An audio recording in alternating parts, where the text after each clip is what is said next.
Chapter 711. Li Dan knew that Lai Junqin was about to impeach him and that Princess Taiping Wu Qingxi and the others had decided to join forces to counterattack, but he still did not dare to write a few words and incite the officials still loyal to him to cooperate. He was worried that once the matter was exposed, it would become evidence against him. In the end, it was under the insistence of Li Qingqi, Li Longji, and the other princes, who specifically stated that the letter could be burned after reading, that Li Dan finally agreed, trembling with fear, to sign the letter and stamp the crown prince's seal.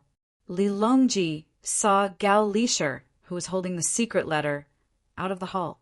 He reached out to take off his jade pendant of flowing clouds and 100 blessings and stuffed it into Gao Lisher's hand. He said, "Eunuch, you risked your life to send a message and saved my father and me from danger. I am unable to repay your great kindness. This jade pendant is a small token from me. Please accept it, eunuch." Li Longji was under house arrest in the Eastern Palace and did not have any monthly salary. This jade pendant was something he had worn when he had been expelled from the manor and locked up in the Eastern Palace. It was one of the few belongings he had. Li Longji's clothes were tattered and shabby, even worse than Gao Lisher's. Gao Lisher was not willing to accept his things and hurriedly declined. Li Longji sincerely said, "This little thing is not worth eunuch risking your life to send a message. How can this little thing buy my life? I'm giving it to eunuch Gao as a keepsake. In the future, if my father and I can regain our freedom, we will definitely not forget eunuch Gao's help today. If eunuch Gao thinks highly of this promise of mine, please accept it." Gao Lisher hesitated for a moment and carefully put the jade pendant into his pocket. He bowed deeply to this young prince of similar age and calm temperament and respectfully returned the greeting. "If so, this servant thanks your highness for the reward." Li Longji nodded. Watching Gao Lisher turn and walk out, there was an unusual look in his eyes. Although he was young, all kinds of hardships had made him far more mature than other youths of his age. He had already begun to pay attention to seizing every opportunity to rope in people he could use. Beside the Yi River, the fishing float on the clear water suddenly sank. Yang Fan hurriedly raised his wrist, and a shiny, fat fish leaped out of the water. Yang Fan swiftly lifted the fish in front of him, took off the hook and put it into the fish basket. Then he attached a fish worm and threw the thread into the river.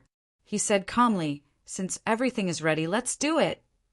Ren Wei stood behind him and said respectfully, "Yes."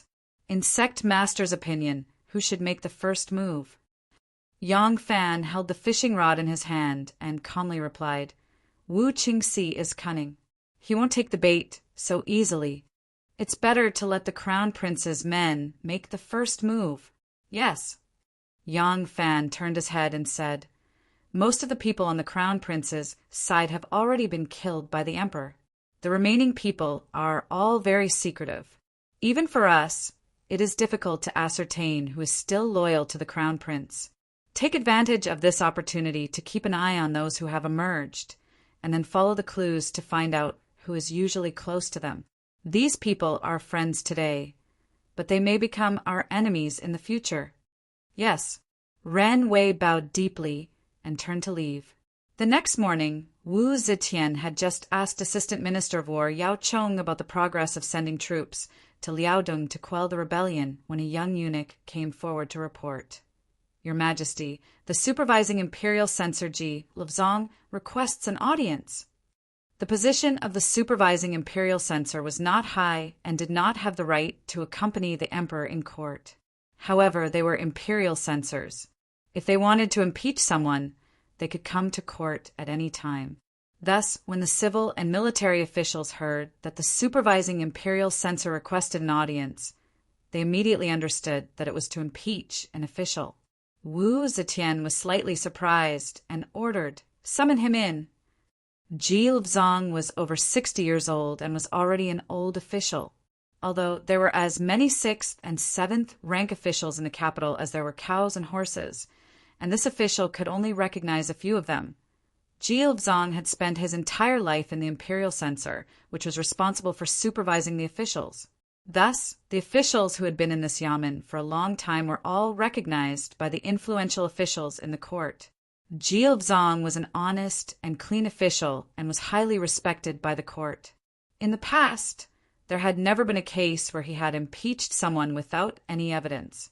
Moreover, he had never attached himself to the influential officials and wholeheartedly worked for the court.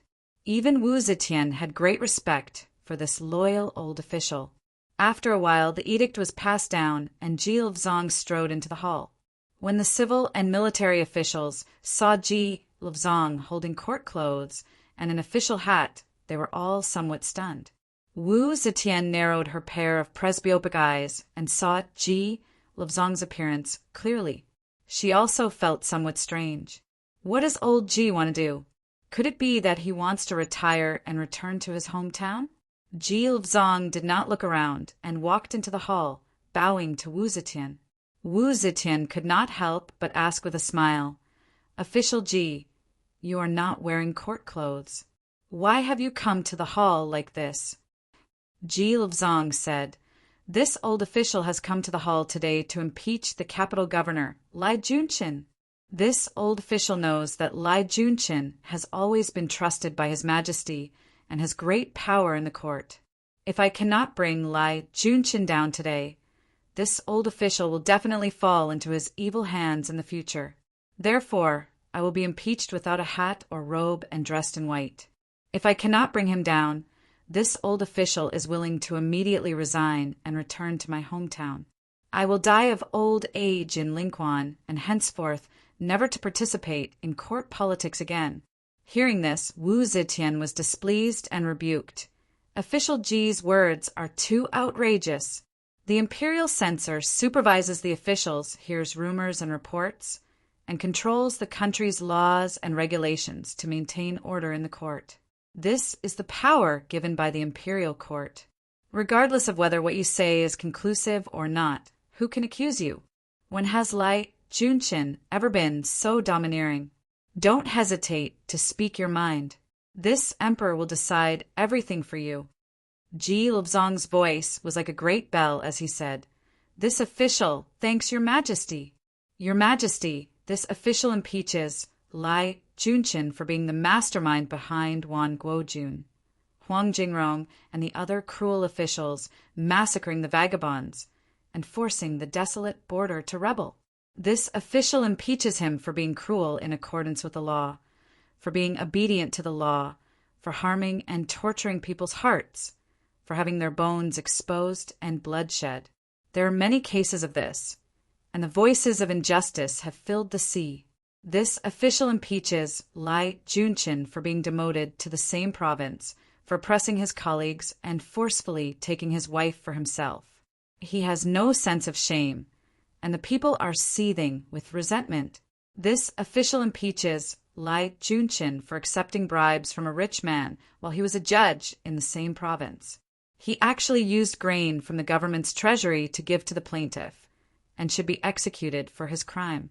This official's impeachments are all supported by witnesses and material evidence. They are definitely not false accusations. Your Majesty, please investigate clearly." Zong's words were powerful and resounding, and the entire hall immediately erupted into an uproar. There was actually someone who dared to impeach Lai Junshin.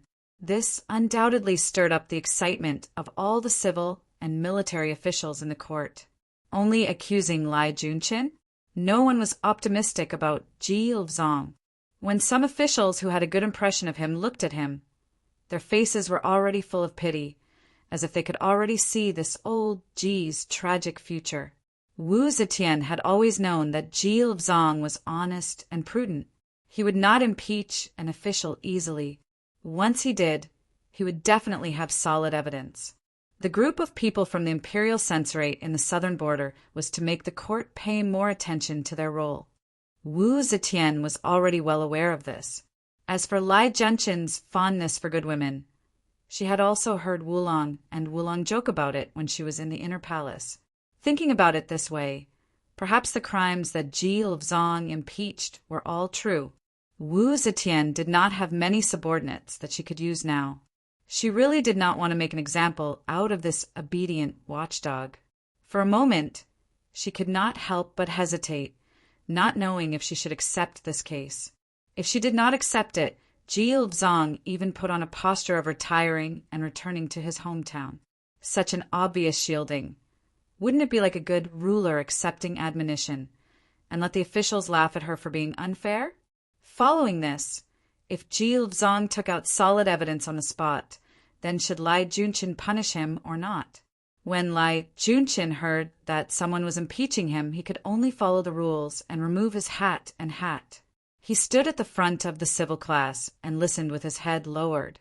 He gritted his teeth inwardly, secretly thinking about how to retaliate. Wu Qingxi saw the Empress's hesitant expression and was secretly apprehensive. Instantly, he could not keep his composure. He had originally planned to let others take the lead first and observe the situation for a while before deciding whether to advance or retreat. Now that he was anxious to find out his aunt's attitude towards Lai Junshin, he could not care about that. He immediately sent a look to Zhang Jiafu of the Phoenix Pavilion. When Zhang Jiafu saw that his master had given the signal, he went out and reported, "Your Majesty, there have long been discussions in the court that Lai Junshin has used torture and harsh laws to falsely accuse others of crimes, causing all the civil and military officials of the court to be afraid and not dare to speak out.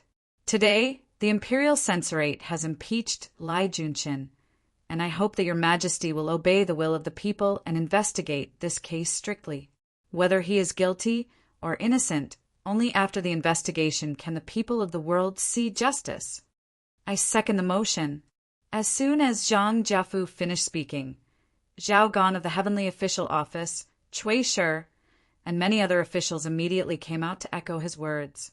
Wu Zetian was helpless and could only order, "Lai Junshin is to close the door and listen.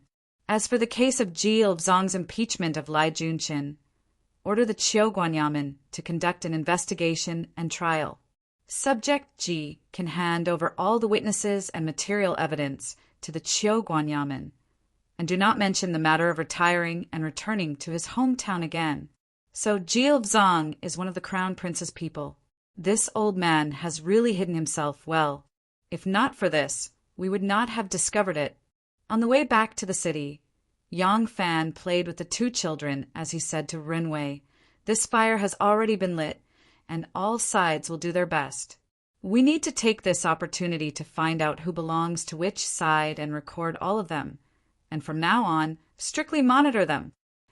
Rinwei agreed and quickly passed on Yang Fan's orders. Ever since the Ministry of Justice took over the investigation of Lai Junshin, Crown Prince Li Dan's people, Prince Wu Qingxi's people, Princess Taiping's people, and even Zhang Changzong and Zhang Yiji's people all joined in, denouncing and impeaching Lai Junshin. Lai Junshin's crimes were too numerous to list, and now that they wanted to punish him, the crimes were naturally at their fingertips. As usual, Lai Junshin was only to close the door and listen. But as his crimes continued to increase, Wu Zetian could no longer protect him, and could only order for him to be arrested and thrown into the Ministry of Justice's prison.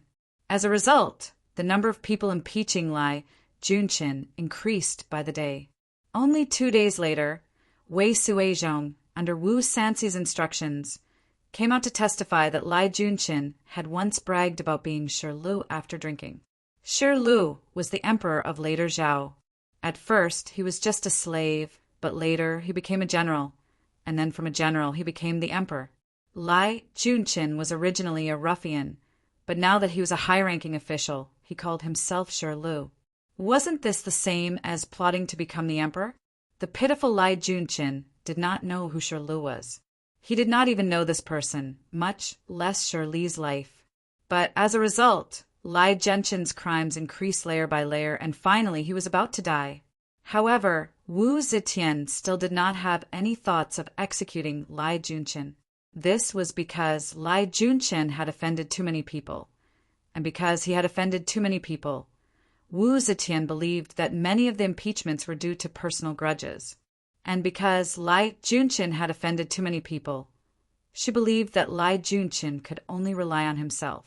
As for plotting a rebellion, Wu Zetian could only laugh it off. It was possible for anyone to plot a rebellion, but if someone like Lai Junqin plotted a rebellion, who in this world would follow him? The crime of plotting a rebellion had always been the most effective way to use Wu Zetian to get rid of political enemies, and had worked time and time again. However, not even this crime could do anything to Lai Junqin, and the one who had reported him was Lai Junqin's former confidant. Even so, Wu Zetian refused to believe that Lai Junqin had really become an unkillable cockroach. Wu Qingxi became even more afraid when he saw the emperor's indifferent reaction. There are so many crimes, yet the emperor doesn't even want to kill Lai Junqin. Could it be that the emperor really wants to use him to get rid of this king and all those who stand in the way of King Liang's ascension to the throne? Jiafu, what should this king do now? In Yang Fan's study, Yang Fan was also asking his confidant about this matter. Ren Wei, what does the Sky Observation Division think about this matter? Ren Wei said, the people of the Sky Observation Division have carefully studied the people the Empress had eliminated over the years. They discovered that there are only 4 types of people the Empress wants to kill the most. The first type are those who have a grudge against the Empress, and these people were all killed before the Empress ascended to the throne. The second type are those who are disobedient.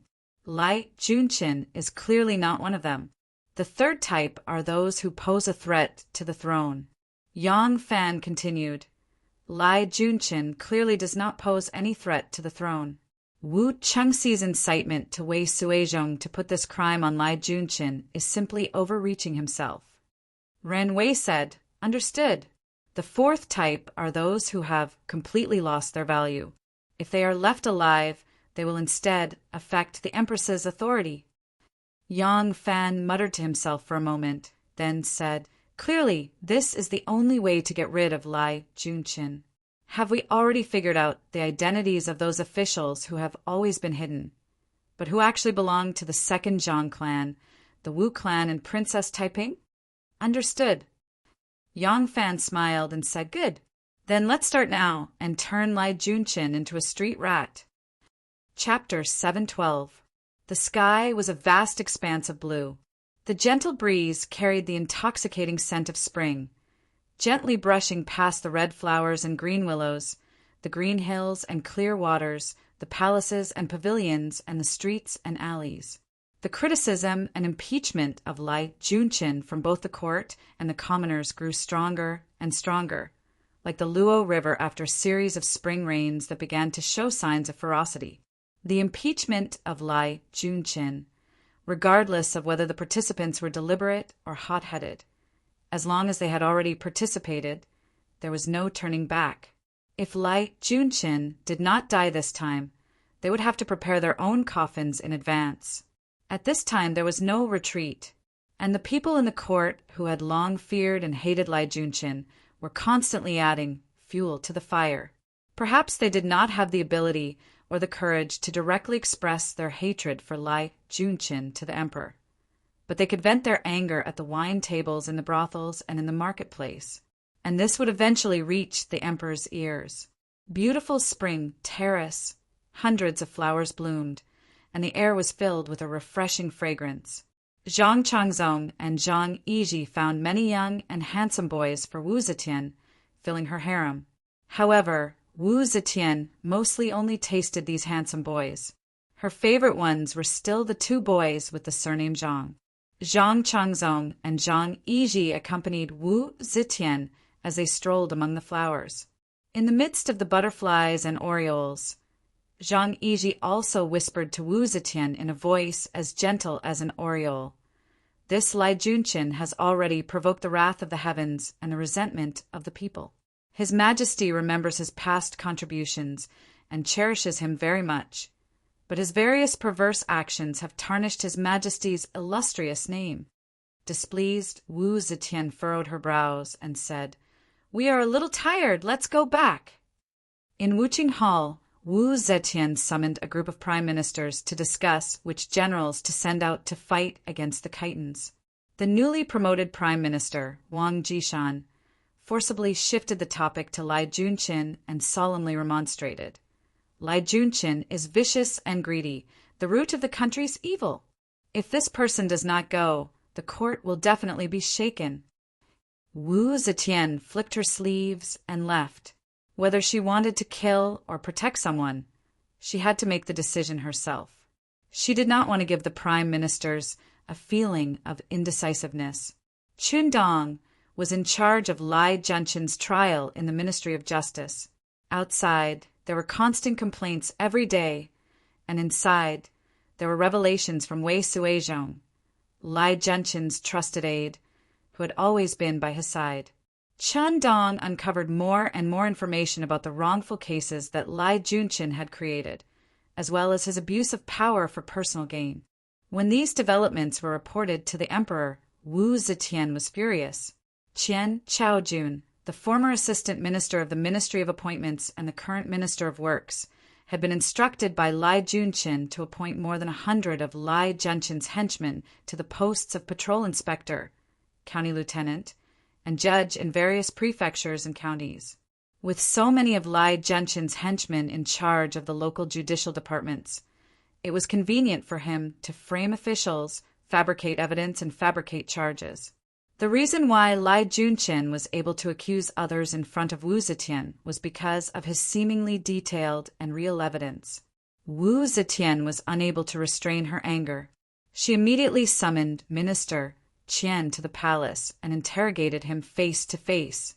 Qian Chaoju knew that it was inevitable, so he simply hardened his heart and answered straightforwardly, "I have failed your majesty and deserve to die. However, I have violated the laws of the country, and the crime only belongs to me." When Lai Junqin was in power, he covered the sky with one hand. Those who submitted to him would prosper, and those who opposed him would perish. If I offended him, I would definitely face the calamity of extermination. I would rather be exterminated than exterminate my entire clan. After hearing this, Wu Zetian was silent. After a long time, she stood up in disappointment and frustration and slowly walked back to the inner palace. She actually did not pursue Qian Chaojun's responsibility. When the news spread, whether it was the Zhang faction, the Wei faction, the Crown Prince faction, or the Princess faction, they were all excited. They knew that under the overwhelming suppression, the Empress finally had the thought of abandoning Lai Junqin. In the Liang Palace, there was a joyous song and dance. Zhuobyuk Zhang Shua improvised a poem. The Liang Palace is good, the Morning Phoenix building is connected. Bamboo paths, Luo Qianwei. The lawn banquet falls to 2 palaces. Under the fragrant tree, the graceful dance of the falling flowers. I feel that the banquet is pleasing to the ears, and even the wind of a great country. The entire hall was filled with cheers. Wu Sanxi also listened with pride and was very pleased. Wu Sanxi bestowed a cup of fine wine to Zhang Shua and praised him with a smile. He then said in a low voice to the Minister of Glories, Song Jishuan, who was standing in front of him, "I don't know why, but recently Wei Wang has spared no effort in attacking Lai Junqin. Wei Wang is Gu's greatest opponent in seizing the throne. His friend is my enemy, and his enemy is my friend. Gu wants to lend a helping hand to Lai Junqin. What do you think?" Song Jishuan immediately said with a serious expression, "Absolutely not. This matter does not only concern Wei Wang. Once His Majesty reaches out, he will become the enemy of the whole world. In my opinion, we can either watch from the side and not say anything, or if we want to help, we can only hit him when he is down. We cannot go against the general trend of the world." Wu Sanxi stroked his beard and pondered for a while before slowly nodding his head. The entire situation was very disadvantageous to Lai Junqin. Being detained in the Ministry of Justice's prison, Lai Junqin's supervision was not very strict. Perhaps the prison guards were afraid of his ruthlessness and were afraid that if he did not die this time, they would suffer greatly when he was released from prison.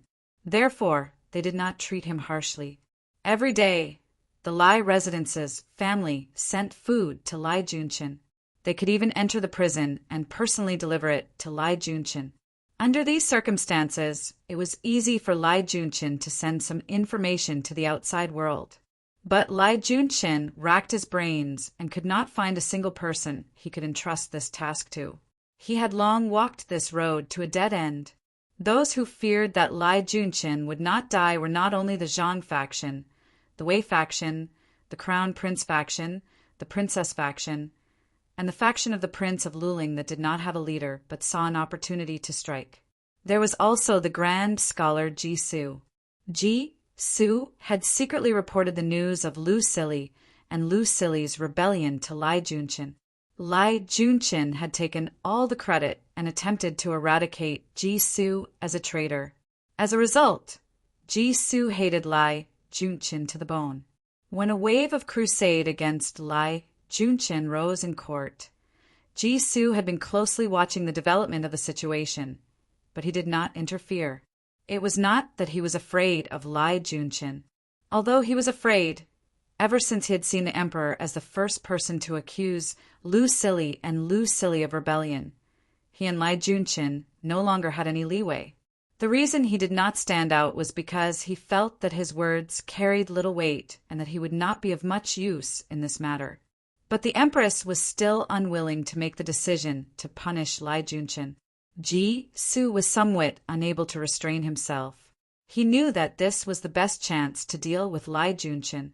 If he missed this chance, he would never be able to overthrow Lai Junshin.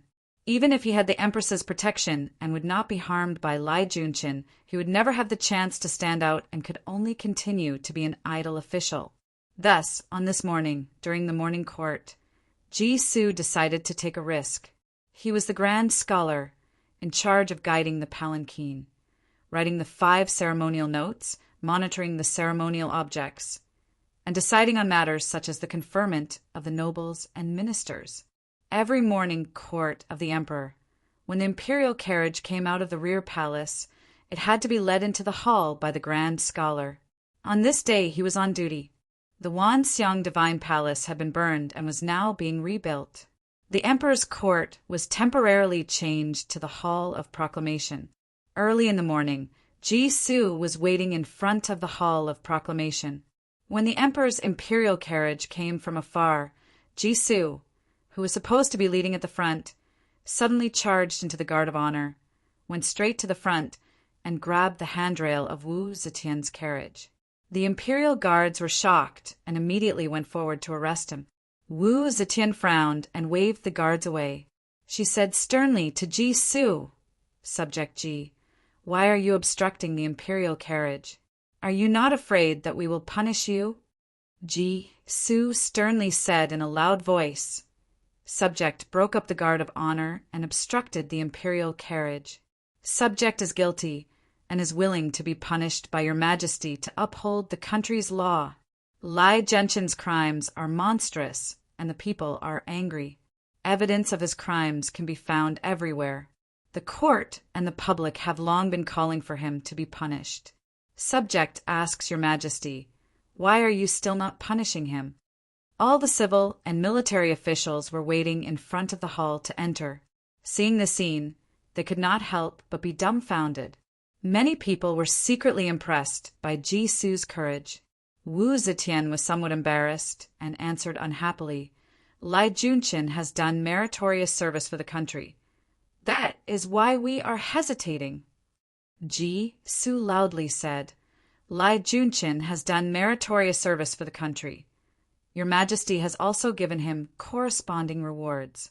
Lai Junshin was originally a commoner in Chang, and how could he become the deputy prime minister of the imperial censor and the governor of the capital? Isn't it because your majesty has rewarded him for his meritorious service? Today, Lai Junshin has gathered lawless people and framed the good. His bribes are as high as mountains, and the wrong souls are blocking the way. He has already become a traitor to the country. Your majesty, please be fair in your punishment and reward to uphold the country's law." Having said that, Ji Su took 3 steps back, lifted his robe, and knelt down to pay his respects. Standing at the head of the civil and military officials, Wu Qingxi and the others saw this opportunity and immediately knelt down. They said in unison, "Your Majesty, please be fair in your punishment and reward to uphold the country's law." As soon as these people knelt down, more than half of the officials knelt down. The remaining people stood there like cranes in a flock of chickens. Looking left and right, they hurriedly knelt down as well.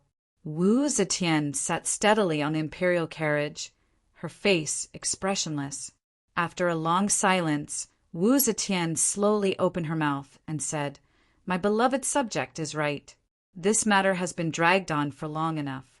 The Qiuguan Yamen and Supreme Court, please discuss the punishment as soon as possible." Wu Qingxi was overjoyed and took the lead to shout, "Our Majesty is wise. Long live your Majesty!" Su secretly heaved a sigh of relief. Only now did he realize that his clothes were already soaked in sweat. In the Yang residence, Tang's supervisor Yang, who had been suspended from his duties but not his salary, was extremely bored. He had seen all the sceneries in and out of the city. One day he had just discussed with his two lovely wives about going to Mount Laojun and building a garden there to escape the heat every summer when Gu Zhuting returned. Since young Master Zhang's death, Gu Zhuting did not need to continue hiding her identity because she and Yang Fan shared a secret. Yang Fan was not at all worried that she would betray him. Now, Gu Zhuting was Yang Fan's #1 confidant. She was in charge of the communication between him and the GC Hull. Yang Fan took her back to the study and listened to her report about the GC Hull. He nodded and smiled. They've done a good job, especially the scheme that the Sky Observation Division set up against Lai Junqian. Not only did they deal with Lai Junqian, they also found out some of the hidden forces in various aspects, instigated deeper suspicion between the two parties, and expanded our living space. Gu Zhuting smiled. When I came back, the elders of the Heaven Observation Division specially asked me to bring back a message. They said that they are deeply honored to be able to serve the sovereign. When young Master Jiang was still alive, the Heaven Observation Division was just a decoration. The headstrong young Master Jiang had always been dismissive of the things designed by the old men of the Heaven Observation Division. Now that Yang Fan thought so highly of them and often adopted their suggestions, these old men felt like they had met a bosom friend. At this moment, someone suddenly said outside the door, "Ah Lang, Ren Wei requests an audience." Yang Fan waved his hand, and Gu Zhuting immediately hid behind the screen. Yang Fan said, "Come in." Ren Wei rushed in and said, "Sovereign, the Emperor has issued an edict in today's court meeting. He ordered the Ministry of Justice and the Supreme Court to discuss Lai Junqian's crime." "Good." Yang Fan clapped his hands and laughed. Before he finished laughing, he suddenly saw a strange expression on Ren Wei's face. He could not help but ask, "Is there anything else?" Ren Wei hurriedly said, "Sovereign is wise." Yang Fan rolled his eyes and said, "If there is something, just say it." Ren Wei took a deep breath and said, quickly, "The Imperial Court is about to attack Khitan. The Emperor has named 28 generals. Sovereign, you are also among them." Chapter 713. Black military uniforms and black military flags, like a black dragon bearing its fangs and brandishing its claws, rolled to the north and killed the Khitans. The soldiers wore battle jackets and leather helmets. At least half of the soldiers were equipped with cowhide armor. The whole team was made up of spears, swords, and shields, and archers. They were equipped with all kinds of long and short ordnance, and their offensive and defensive strength could not be underestimated. On the hillside, Xiao Man and Anu stood in front, and the wet nurse stood behind with the young master and the young lady in her arms. She covered her eyes with her hands and looked at the army in the distance, not knowing where their husbands were. Ren Wei stood next to her, and his face was twisted like a steamed bun. If it was up to him, The suzerain should have resigned as soon as he completed the task of selecting officials in the southern border. As the suzerain of the succession hall, he should be in the dark and secretly guide the general trend of the world. Now, with the emperor's order, their sect leader had no choice but to go to the front lines. Because he was in the army, the succession hall had no way to intervene in such a short time. It was also impossible to sneak a few guards into his side. Ren Wei could only comfort himself. If there is a war in the thousands of troops, even 100 guards won't be able to help. Besides, it's just a small chitin. The 160,000 troops of the imperial court will definitely succeed. As a general, the suzerain won't have to go there personally, so there shouldn't be any danger. Anu looked at the endless army, bit her thin lower lip, and suddenly said to Xiaoman, "Xiaoman, I want to go with the army. Maybe I will have a chance to take care of Langjun." "How can you do that?" Xiaoman looked at Anu in surprise. "Anu, you have never been in the army, so you don't know the strict military discipline. You are not in the army, so you can't sneak in. With Longjun's current military position, he is not qualified to have his own private army. There are more than 100,000 people in the army. Once the war starts in Liaodong, you won't even know where he is." Anu said worriedly, "I know this, but I feel more at ease to follow him all the way. I'm good at disguise and stealth. If there is a chance, I may be able to go to his side. One more person can always take care of him. You have to take care of the child, so you can't be distracted. Let me go." Xiaoman thought about it and shook her head hard.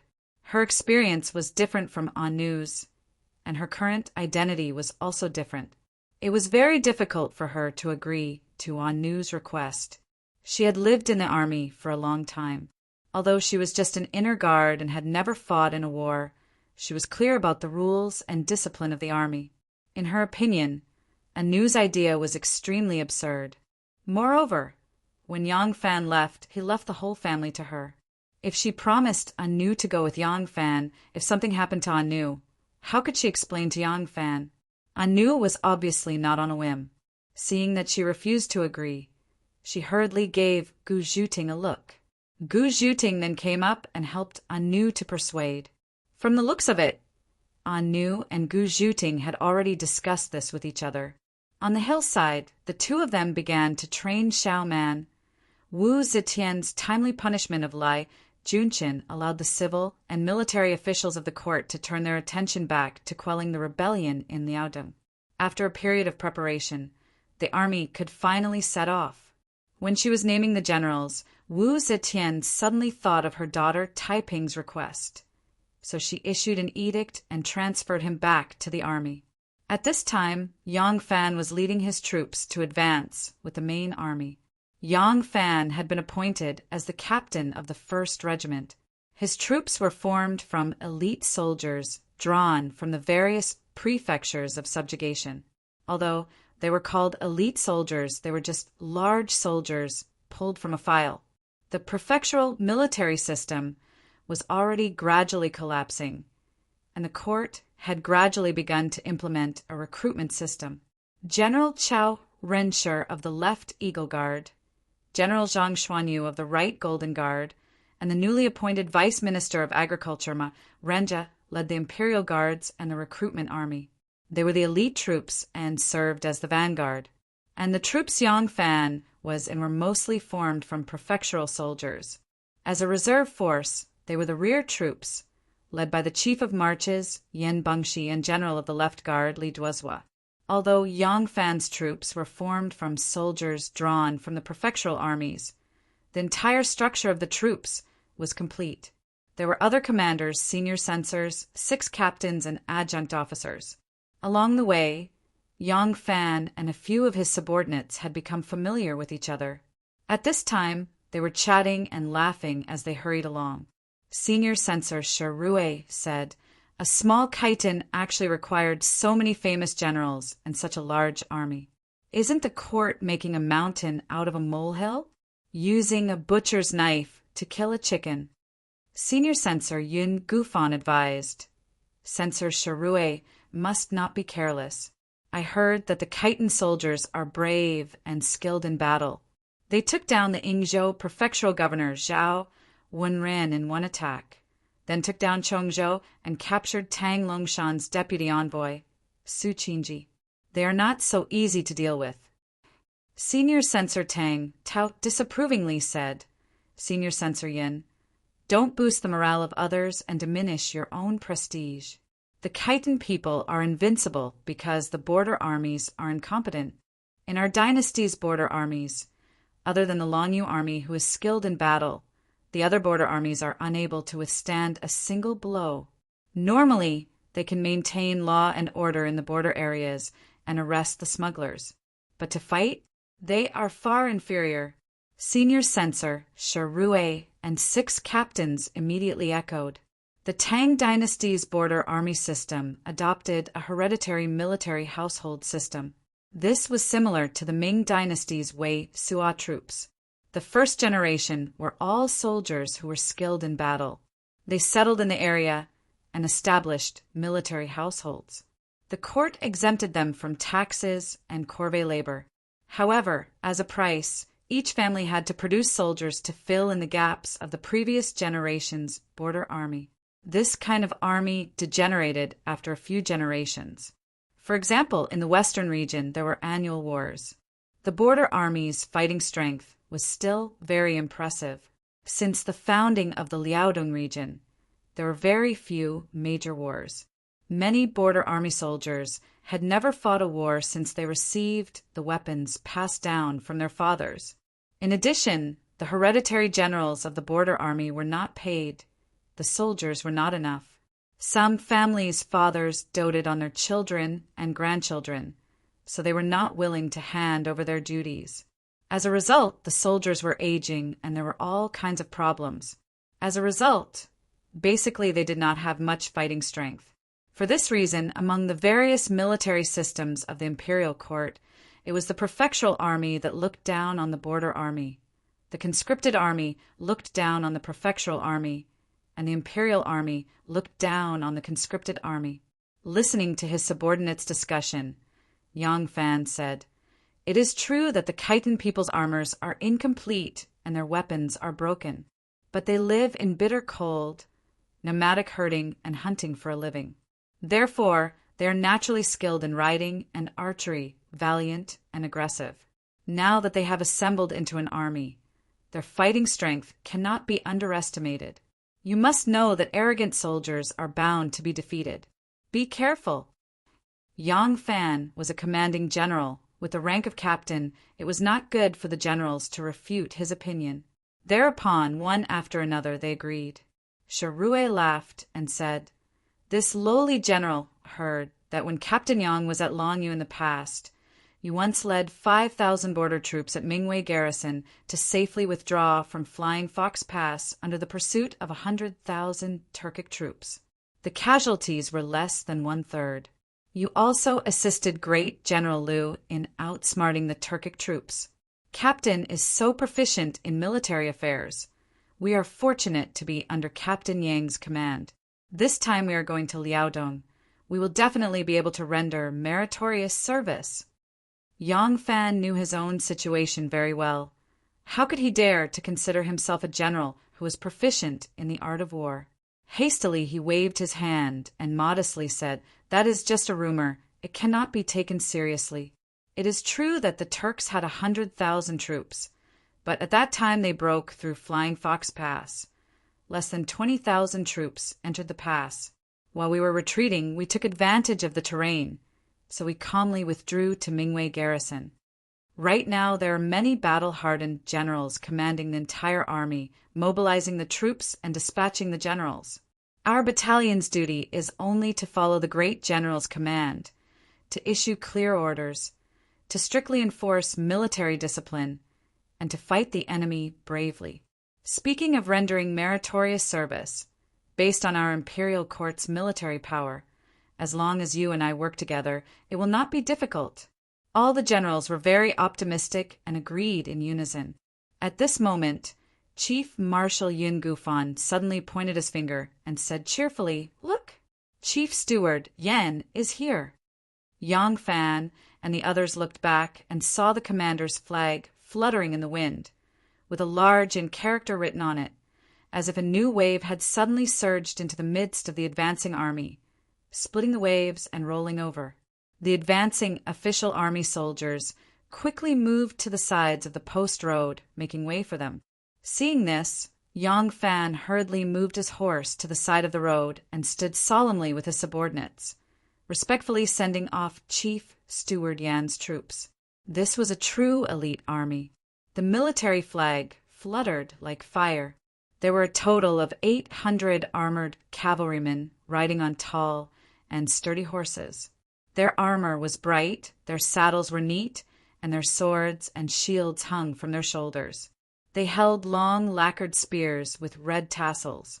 The silver steel tip of the spear flickered with a cold light, looking very mighty and majestic. Sir Rue, Yun Gufan, and the others looked enviously at Chief Steward Yan's personal army. They were uniformly dressed in iron armor with a half-arm battle robe on the outside. There were war bows on their shoulders, short knives at their waists, and cowhide quivers. A black lacquered cowhide cavalry shield hung from the side of their saddles, painted with the image of a ferocious beast. A long red tassel spear with blood grooves flashed with a sinister light. On the other hand, Yang Fan's official army could not be compared at all. The horses they led were of different heights, and some were fat and some were thin. On the backs of the horses hung their own food bags, cooking utensils, felt clothes, and sleeping bags. The swords, bows, and arrows, as well as their armor, were of a mess. Some of them did not wear leather armor at all. Although some of them wore half-body armor, their leather armor had not been oiled for a long time. The paint had worn off, the leather armor was cracked, and the shoulder was even cracked. The awe-inspiring personal army walked over, and the Iron Man appeared shining with golden light. A full set of brand-new radiant armor covered Chief Steward Yen from head to toe, making him look like a shining golden-armored deity under the sunlight. The copper scale-like cheek protector and neck protector also covered his face. Only a hawk-like nose and a pair of sharp and majestic eyes could be seen. He walked straight past Yang Fan, but Yang Fan did not see his appearance. He only remembered the hawk-like nose. Many of the new official army soldiers were full of admiration and envy. Some veterans who had fought in wars were leading his old horse, but they spat disdainfully, "Tui! Your new recruits who have never fought in a war. What are you so proud of? Liaodong is still far away. All of you look mighty in heavy armor, but it won't be long before you're tired." Yang Fan's ears were sharp enough to hear the veterans' disdainful curses. He could not help but blush because he was also admiring them in his heart. Just now he was like the other admiring soldiers, shocked by the majesty of this army. Now that he heard the veterans' words, he realized that Chief Steward Yen did not seem to know much about military affairs. However, when Yang Fan rode to the side of the road and looked at the endless army, he could not see the end of it. It was vast and boundless, and he could not help but feel confident. Perhaps Chief Steward Yen was as ignorant of the art of war as he was. However, the army also had General Chao Rinshir of the left Eagle Guard, General Zhang Xuanyu of the right Golden Guard, and General Li Duozhua of the left Mighty Guard. They were all experienced generals who were good at fighting and had been on the battlefield for a long time. With such a mighty army, the rebellion could not be quelled overnight. Therefore, this trip to Liaodong was just a long trip for him. Chapter 714. A winding river quietly flowed into the distance. By the riverside, some people were washing their horses while others were bathing naked in the waist-deep river. Occasionally, they would splash up the water to tease their companions and let out hearty laughter. By the riverside were weeping willows. Their slender branches spread out patches of green like a lake. Many horses, cows, and sheep could be seen in the forest. Many people were also going in and out of the forest. Suddenly, a rider galloped over from afar, kicking up a trail of dust on the fine white sand. Some people by the riverside put up their sunglasses and looked in the direction of the winged rider. They quickly relaxed their vigilance and continued with their own business. There was only one rider, and he wore the same clothes as them. Clearly, he was not a soldier of the great Zhou imperial court. That person quickly came to the side of the green willow thicket and nimbly jumped off the warhorse. He tore the worn-out sheepskin mattress from the horse's back and threw it on the ground. There was no saddle on the horse's back. After pulling off the sheepskin mattress, only the horse's back was left. That person patted the horse's neck and let it search for fresh weeds on its own while he quickly walked into the willow forest.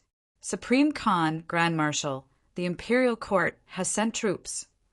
The burly man who had just run into the willow forest found their commander. In the middle of the willow forest, there were a few sheepskin mattresses spread out. Several burly men were sitting cross-legged on the mattresses and talking about something. When they heard his voice, they all stood up. An old man with long, thin cheeks, a grizzled beard on his chin, and a large, grizzled braid on his head. It was almost summer, and he was wearing a sheepskin coat. The sheepskin coat was very shabby and the wool was half gone. It looked like the skin of a leech dog. This person was the military governor of the Pine Desert Military Office and the leader of the Khitan Great He Tribal Alliance, Li Jinzhong. Now he had rebelled and proclaimed himself the Supreme Khan. Beside him stood an old man who was about the same age as him. He was also around 60 years old.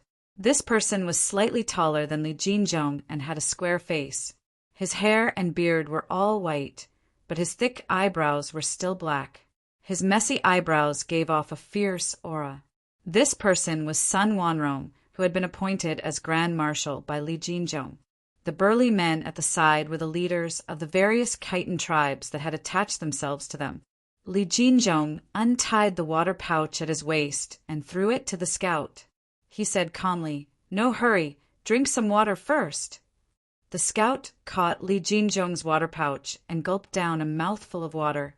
Wiping his mouth, he said, "Khan, Tang has dispatched 160,000 troops. The left eagle guards Great General Chao Runsher. The right Jin Wu guards Great General Zhang Xuanyu. And the Minister of Agriculture's Shaoqing Marenja will be the first line of defense. They will lead the imperial guards and recruited troops, a total of 100,000 troops to advance." In addition, Yan Bangshi was appointed as the chief of the marching army, while the left guard Great General Li Duozhua was appointed as the deputy commander, leading the elite prefectural army and the supply troops as the second army. The distance between the two armies was about 2 days. I also heard that their empress intends to appoint Prince Wu Sanxi of Liang as the Yuguan Road pacification ambassador, and Yao Qi of Nayan as the deputy envoy, to lead the Third Army in support. It's just that the Third Army hasn't set off yet, so we don't know how many people they're planning to send. When the chiefs heard that the imperial court was going to send 3 generals, and that the first one to arrive was 160,000 people, they couldn't help but panic. Many of them looked timid. Li Jinzhong saw their reactions, but he was not moved at all. He only smiled faintly and said mockingly, "The imperial court really thinks highly of us. We have no more than 70,000 people. We lack clothes and armor. Our weapons are not complete. Yet the imperial court is actually sending so many soldiers and horses." He suddenly turned around and looked at the chiefs, saying loudly, "Tang people don't treat us Khitan people as human beings. They treat us worse than their own livestock. Last winter, when we were hit by a famine, what did Zhao Wenren do? Not only did he not give us a grain of rice, he even took the opportunity to force us to sell our children. Our beautiful women, who are as pretty as flowers, were raped and humiliated by them, forced to work like cattle and horses. Our cattle and sheep were traded by them at a low price. It was not easy for us to survive the winter, but this spring we don't even have enough cattle and sheep to graze. What should we do? This autumn we will continue to be exploited by them, until our bone marrow is squeezed dry." Li Jinzhong's words reminded the tribal chiefs of all kinds of bullying and oppression they had suffered. Each and every one of them was filled with anger. Their chests rose and fell. Their breathing quickened. Their faces turned red. Li Jinzhong waved his hand and said, "We Khitan people have submitted to the Tang dynasty, but the Tang people have never treated us as their own people. They don't even treat us as human beings, other than bullying and humiliation. There is more bullying and humiliation. In front of their border generals, even the chiefs of the various tribes can only lead the horses and fall off the stirrups. They can only serve as slaves and maids. We have endured again and again. Endured until our tribes are about to be exterminated. We have no way to live. How can we continue to endure?" Sun Wanrong said, "Khan is right. If we continue to endure, we will die. If we continue to fight, perhaps we still have a way to live.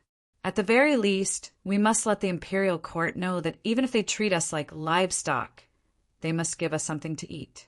When a rabbit is anxious, it will bite. We don't want to be those sheep and horses that meekly accept adversity. We want to be wolves on the prairie." Li Jinzhong loudly said, "The imperial court is sending an army. Are you afraid?" "Yes, I am also afraid. But what's the use of being afraid? If we don't rebel, we will still die. When we started the war, we knew in our hearts how powerful the imperial court is. It is not surprising that they sent 160,000 soldiers. Even if it was 1,000,000 soldiers, the imperial court can still send them. We only have this one life. It is like using a chicken to hit a rock, but at least we have fought. Our women, our children, our descendants, they will not stab us in the back." The furious chief and the surrounding tribesmen roared, "Khan is right. If we fight, we will die. If we don't fight, we will also die. We Khitan men would rather die standing than be cowardly and cowardly slaves." Li Jinzhong nodded his head in satisfaction and relaxed his expression. He laughed in a clear voice and said, "Speaking of death, of course we must have the belief that we will die. But if we really fight, we may not necessarily lose. Didn't we conquer Yingzhou? Didn't we also conquer Chongzhou? A few days ago, when we attacked Danzhou near today's Beijing, the deputy chief of Qingbian Road, Zhang Jiujie, used the thick city walls to repel us. But it was only a repel. Does he dare to send a single soldier to chase after us? They sent an army of 160,000. Whether it's 160,000 wolves or 160,000 sheep, we'll only know after we fight. Whoever wants to be a coward, I, Li Jinzhong, won't stop you. You can leave now." The chiefs said angrily, "Khan, just give the order. We Khitan people do not have cowards who are afraid of death." Sun Wanrong called the scout over and said, "Come, tell the chiefs the details of the Tang army. We will discuss a countermeasure." It was easy to find out the movements of the Tang army. But the Khitan people were different. They were nomadic tribes. They were originally wandering, divided and united. They were good at sealing themselves off from the outside world. In addition, the Han people at the borders generally saw them as inferior. They rarely interacted with them, so their understanding of them was limited. The scout explained in detail what he knew about the Tang army and said, "Khan Marshal, the Empress of the Tang even gave the order to change Khan's name to Li Jinmi and Marshal Sun's name to Sun Wanzhan." Sun Wanrong sneered and said to the chiefs, "I was a hostage when I was young. I lived in Chang and Anluoyang for a long time, so I know this woman very well. This woman has 3 hobbies: killing, changing her era name, and changing the surname of others. After Empress Wang was killed by her, the Wang family changed their surname to Mang. After Consort Shao died, the Shao family changed their surname to Shao. King Yu, Li Zhan, rebelled against her, and the Li family was changed to Shao. This woman poisoned her own sister and niece to death and framed her 4 cousins. After killing the 4 cousins, she changed their surname to Wei.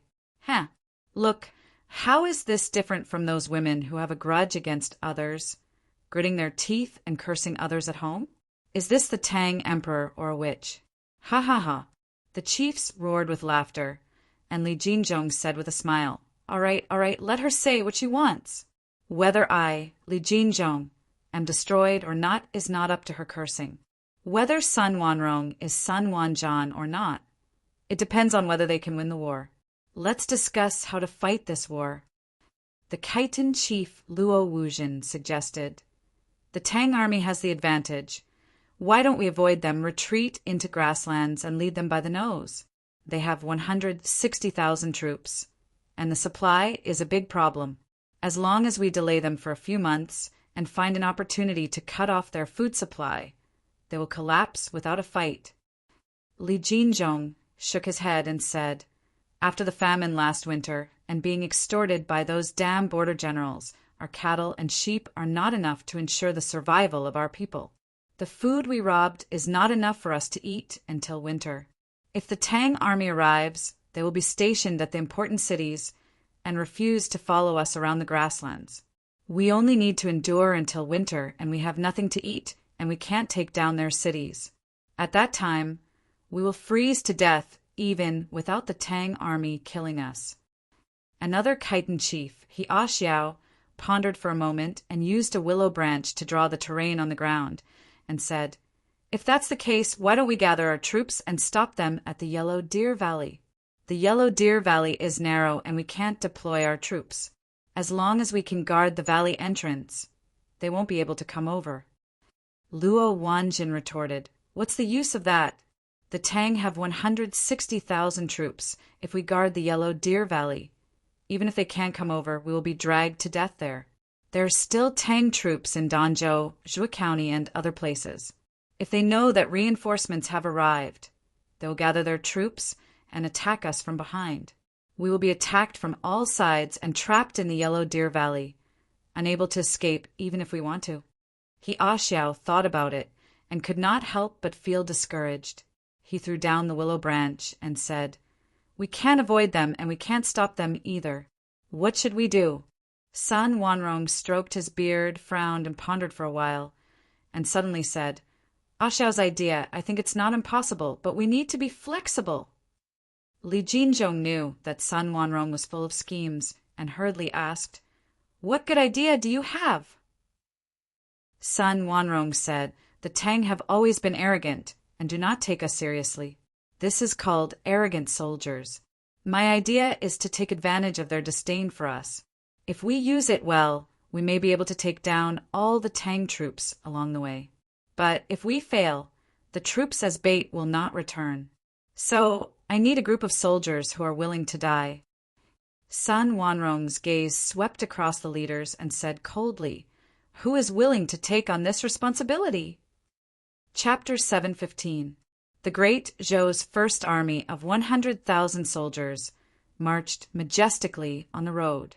Beside the road, in a temporary military tent, the general of the left Eagle Guard, Chao Renshi, the general of the right Golden Guard, Zhang Xuanyu, the junior minister of agriculture, Ma Renjia, and a few other generals were discussing the military situation in front of a map on the table. Chao Renshi said, we have just received intelligence that after the Khitan rebel army failed to attack Huan Prefecture, they fled east and attacked Ping Prefecture. There are not many soldiers in Ping Prefecture, so they did not dare to go out of the city to fight, so they defended the city to the death. The Khitans don't have enough siege equipment, so their attack on Pingzhou has been blocked.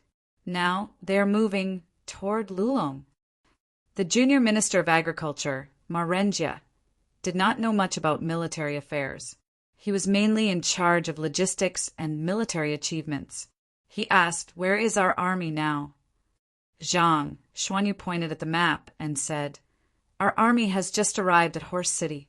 If we continue forward and pass through the Yellow Deer Valley, we will be able to reach Lulong and solve the crisis in Lulong and Pingzhou. Ma Renjia looked at the map and muttered, so that's how it is. To the east of Lulong is a vast ocean. The Khitan rebel army will not escape in that direction. We must prevent them from escaping to the west again. Chao Renshi smiled slightly and said, what Ma Shaoqing said is correct. Therefore, I intend to dispatch an 800-li fast horse to urgently transfer troops from Danzhou, Xianzhou, Guishan, and Jizhou to the direction of Shurcheng. Together with our army, we will form a joint attack against the Khitan rebel army. We must wipe them out inside Lulong territory. Zhang Xuanyu said, Once the Khitans are defeated, they won't be able to head east. Our army will intercept them in the west. As for our side, if they want to fight, it will be no different from hitting a rock with an egg. In that case, they will flee north into the Shi tribe's territory. Chao Rincher thought about it and said, I think that we can send another messenger to contact King Shi and order him to send troops to defend the area around Lulong Fortress. We must not let a single Khitan soldier enter Shi clan's territory. The Shi clan is a vassal state of our dynasty. Although they often agree in public, but oppose in private in front of the lion of the court, how would they dare to openly protect these rebels and traitors? Ma Renja clapped his hands and said with a smile, Then there's no room for error. The main force of the Khitan army can be wiped out in this battle. All the generals smiled and said nothing. To them, it was a piece of cake to use the court's 100,000 elite troops to attack the Khitans, who claimed to have 100,000 troops, but were actually only 60,000 to 70,000 strong. The Yellow Deer Valley was a shortcut for the imperial court's army to reach Lulong. If they did not pass through this valley, then the imperial court's army would have to take a detour through the mountains, which would delay them for more than 10 days. This long period of time was enough for the Khitans to hear the news and flee. Therefore, having made up his mind, Chao Rincher immediately dispatched a group of cavalry to rush ahead of the main army toward the Yellow Deer Valley and occupy this strategic location. Who would have thought that there was already a Khitan troop stationed at the entrance of the Yellow Deer Valley?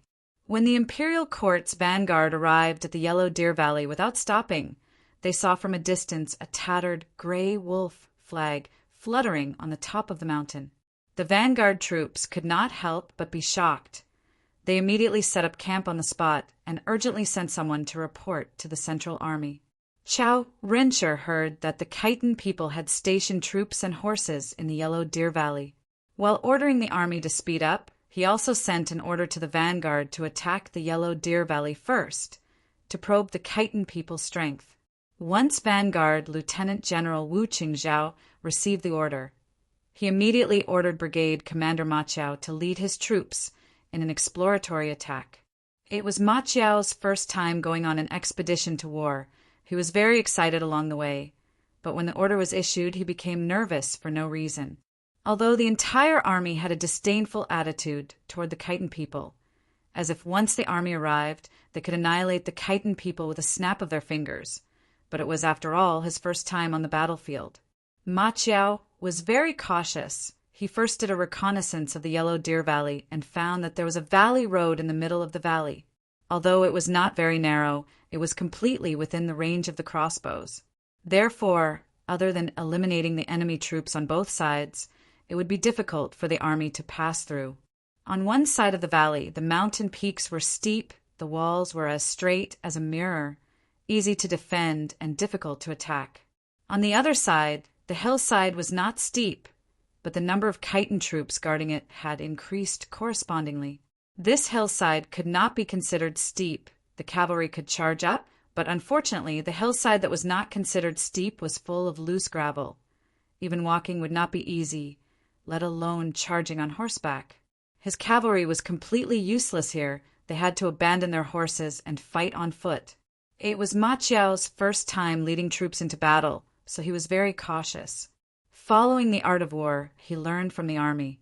He first carefully surveyed the terrain, understood the target to attack, and then began to deploy his troops. The troops under Ma Chao's command were all cavalry. He ordered all the cavalry to dismount and hand the horses over to a small number of soldiers to watch over. He then divided the soldiers into 3 teams. The first team was made up of sword and shield bearers. The second team was made up of crossbowmen, and the third team was made up of spears and crossbowmen. The first team was made up of sword and shield bearers as the main attacking force. The second team was made up of crossbowmen to assist the sword and shield bearers in battle, acting as a long-range attacking force to suppress the Khitan archers. The third team was made up of spears and crossbowmen, acting as a reserve force.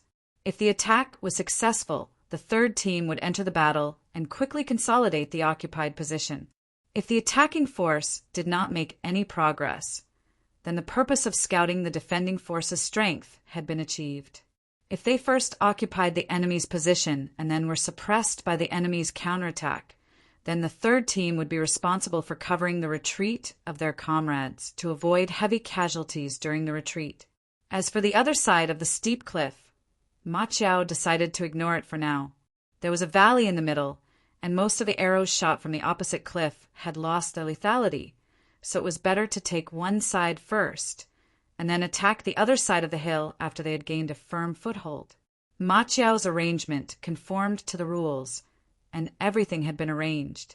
He immediately ordered his men to beat the war drums and launched an attack on the hill. This hillside was not steep enough, and the Khitan people on the hill could not use rolling logs and stones to resist the Tang army, so they could only rely on bows and arrows to stop the enemy. Ma Qiao's troops were cavalry, but the soldiers of the Tang dynasty, no matter what kind of troops they were, all had a war bow, and there was no shortage of bows and crossbows. As the elite cavalry of the imperial army, they were also equipped with cavalry shields, sabers, long spears, and even javelins. With many kinds of troops in one body, they were completely competent for the combat tasks arranged by Ma Qiao. In the sound of the war drums, Ma Qiao gave an order, and the saber and shield bearers used the cavalry shields to protect their vital parts, held the sabers in their hands, and stepped on the loose gravel that seriously hindered their movement, and approached the hillside step by step. The crossbowmen followed closely behind, using the saber and shield bearers as a barrier, ready to suppress the enemy from afar. As the reserve team, the spear bearers and crossbowmen also followed and stopped halfway up the hill, ready to decide according to the situation of the battlefield whether to attack or cover the retreat of their comrades. As soon as the two sides entered the shooting range of the other side's crossbow, sharp arrows began to shoot at each other. With a shield in one hand and a saber in the other, Ma Qiao personally led the saber and shield bearers to charge at the very front. They bent their waists and used the cavalry shields to protect their vital parts. Under the cover of the crossbowmen behind them, they approached the hilltop. The arrows on the hilltop were not concentrated and were completely suppressed by the arrows of the imperial court's troops. Although the Khitan's arrows were quite accurate, they were seriously lacking in strength.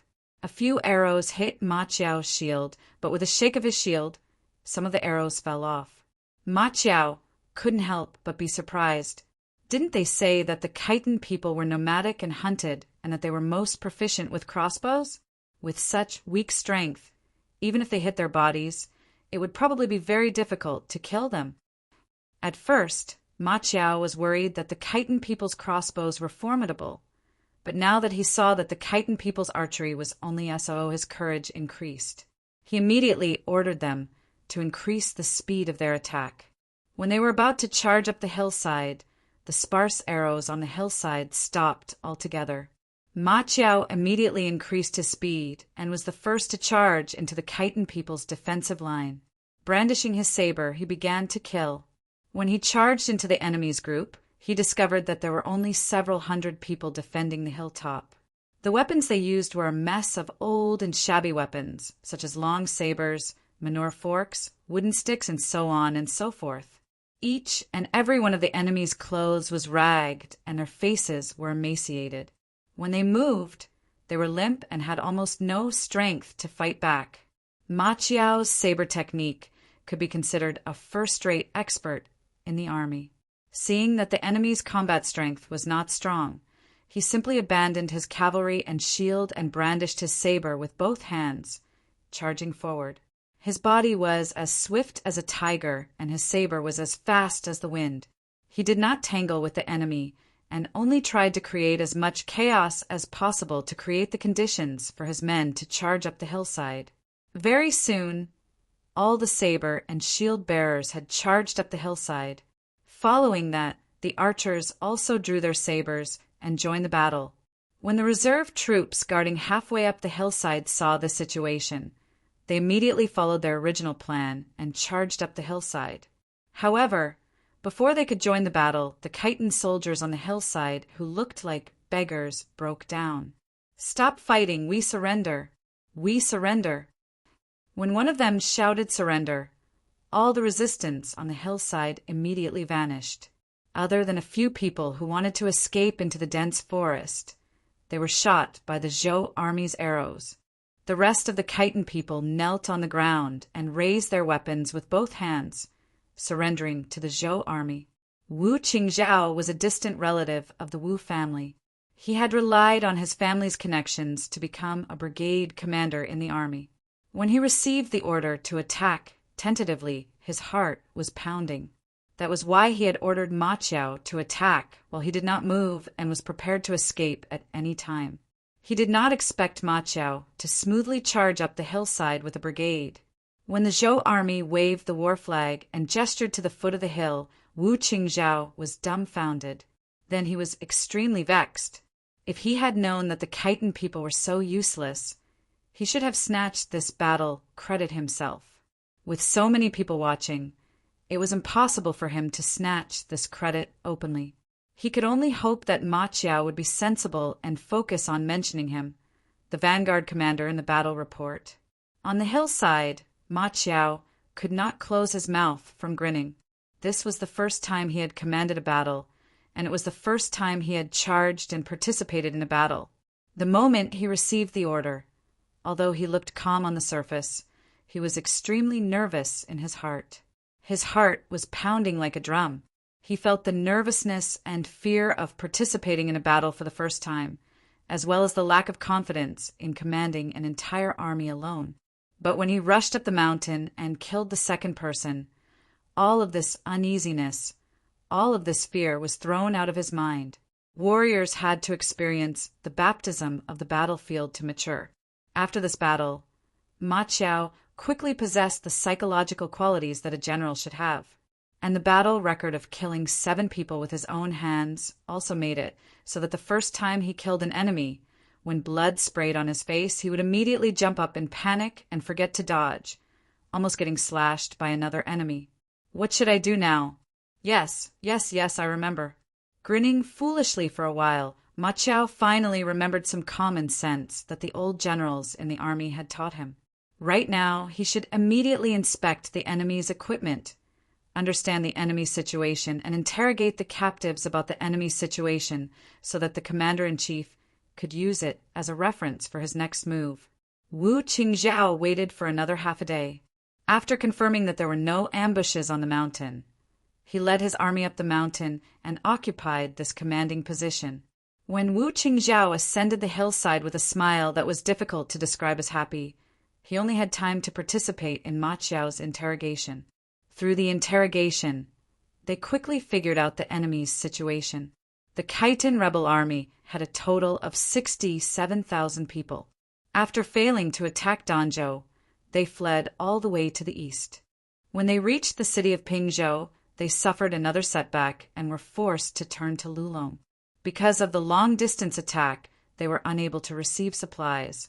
Their rations and fodder had been used up, and their arrows were also about to run out. When Ma Qiao attacked the mountain, he encountered sparse counterattacks because the Khitans only had less than 5 arrows left on average. The Khitans did not know that the imperial court had sent a large army. Otherwise, they would not have only sent so few people to guard the Yellow Deer Valley. However, their main force was attacking Lulong, and the Yellow Deer Valley was the only passage behind them. They were worried that the imperial court's troops would suddenly attack from behind, so they sent a group of people to guard this place, just in case. However, when the soldiers arrived, they had already sent someone back to report. The reason why they were powerless to fight and shoot arrows was very simple. They had no strength. On the mountain where they were stationed, Ma Qiao did not find a single grain of food. When Ma Qiao and his troops arrived at the foot of the mountain, they were cooking and had not had time to eat. After hearing this, Ma Qiao personally went to check their uncooked pot of rice. Inside there were 2 rats, a wild cat, and a pot of wild vegetables. Wu Qingzhao scoffed at this. In his view, there was no need to check. Just by looking at the Khitans' pale faces and their unsteady footing, he believed that these people had long run out of food. Wu Qingzhao was very dissatisfied that Ma Qiao had snatched the first credit in the first battle. He decided to personally fight the second battle and attack the other side of the mountain. Both mountains were the Khitan's first forward positions. As long as he took the other mountain, he could mix the two battles into one, and the first credit would be his. As a result, Wu Qingzhao quickly reported the information he had obtained from the interrogation back to the Central Army. At the same time, he prepared to personally take the other dangerous mountain that was said to be guarded by 50 people. At this time, the ignorant Ma Qiao suggested to him that they should first summon the Khitans on the mountain to surrender. General, since the Khitans are hungry and don't have enough arrows, I'm afraid they don't have the confidence to defend that mountain, especially since we have already occupied this place. In my opinion, why don't we send someone up the mountain to summon them to surrender? If we can win without using weapons, wouldn't that be even better? After hearing this, Wu Qingzhao's expression became even more unsightly. However, if they could summon them to surrender, of course there was no need to use force. Although there were not many enemies on that mountain, it was a strategic location. Although the Khitans were so hungry that their chests were sticking to their backs, they still had the strength to push rocks. Just throwing rocks down from the mountain would kill many people. He couldn't let others think that he did not care about the lives of his soldiers. A fierce, cold light flashed in Wu Qingzhao's eyes. He coldly ordered, "Fine, I will send you up the mountain to persuade them to surrender. Go tell them that I will let bygones be bygones for those who surrender.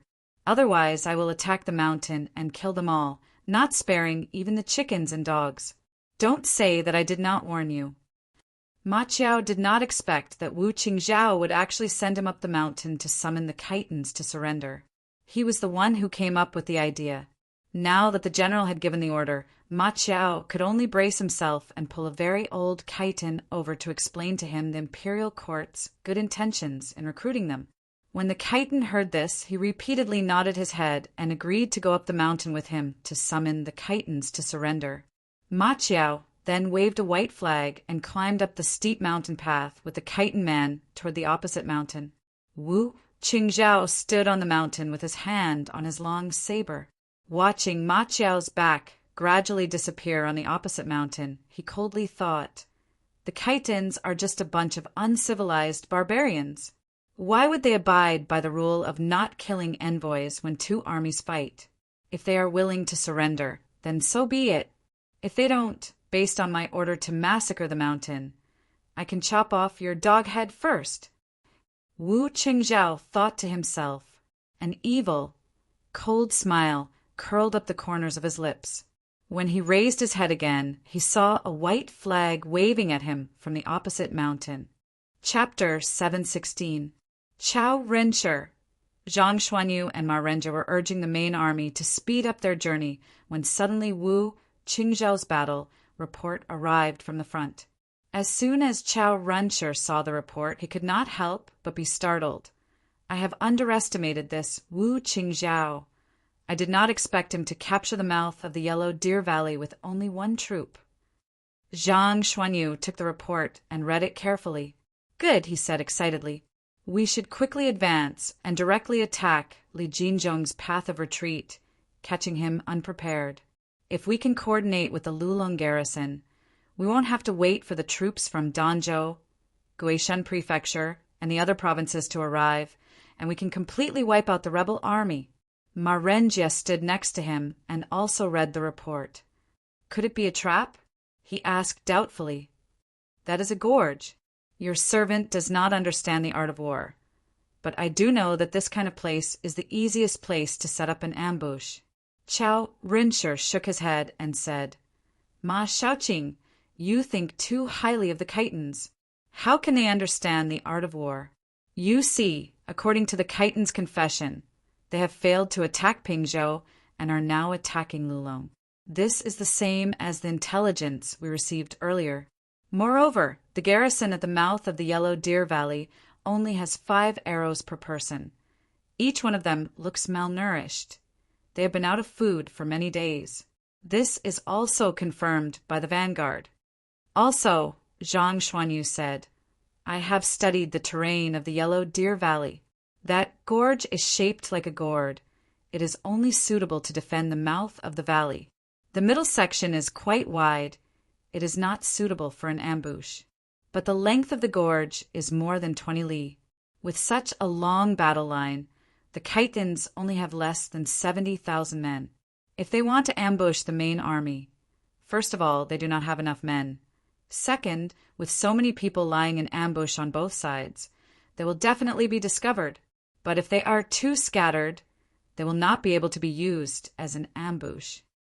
Ma Renjie did not understand the art of war. Hearing the two great generals say so, he did not say anything more.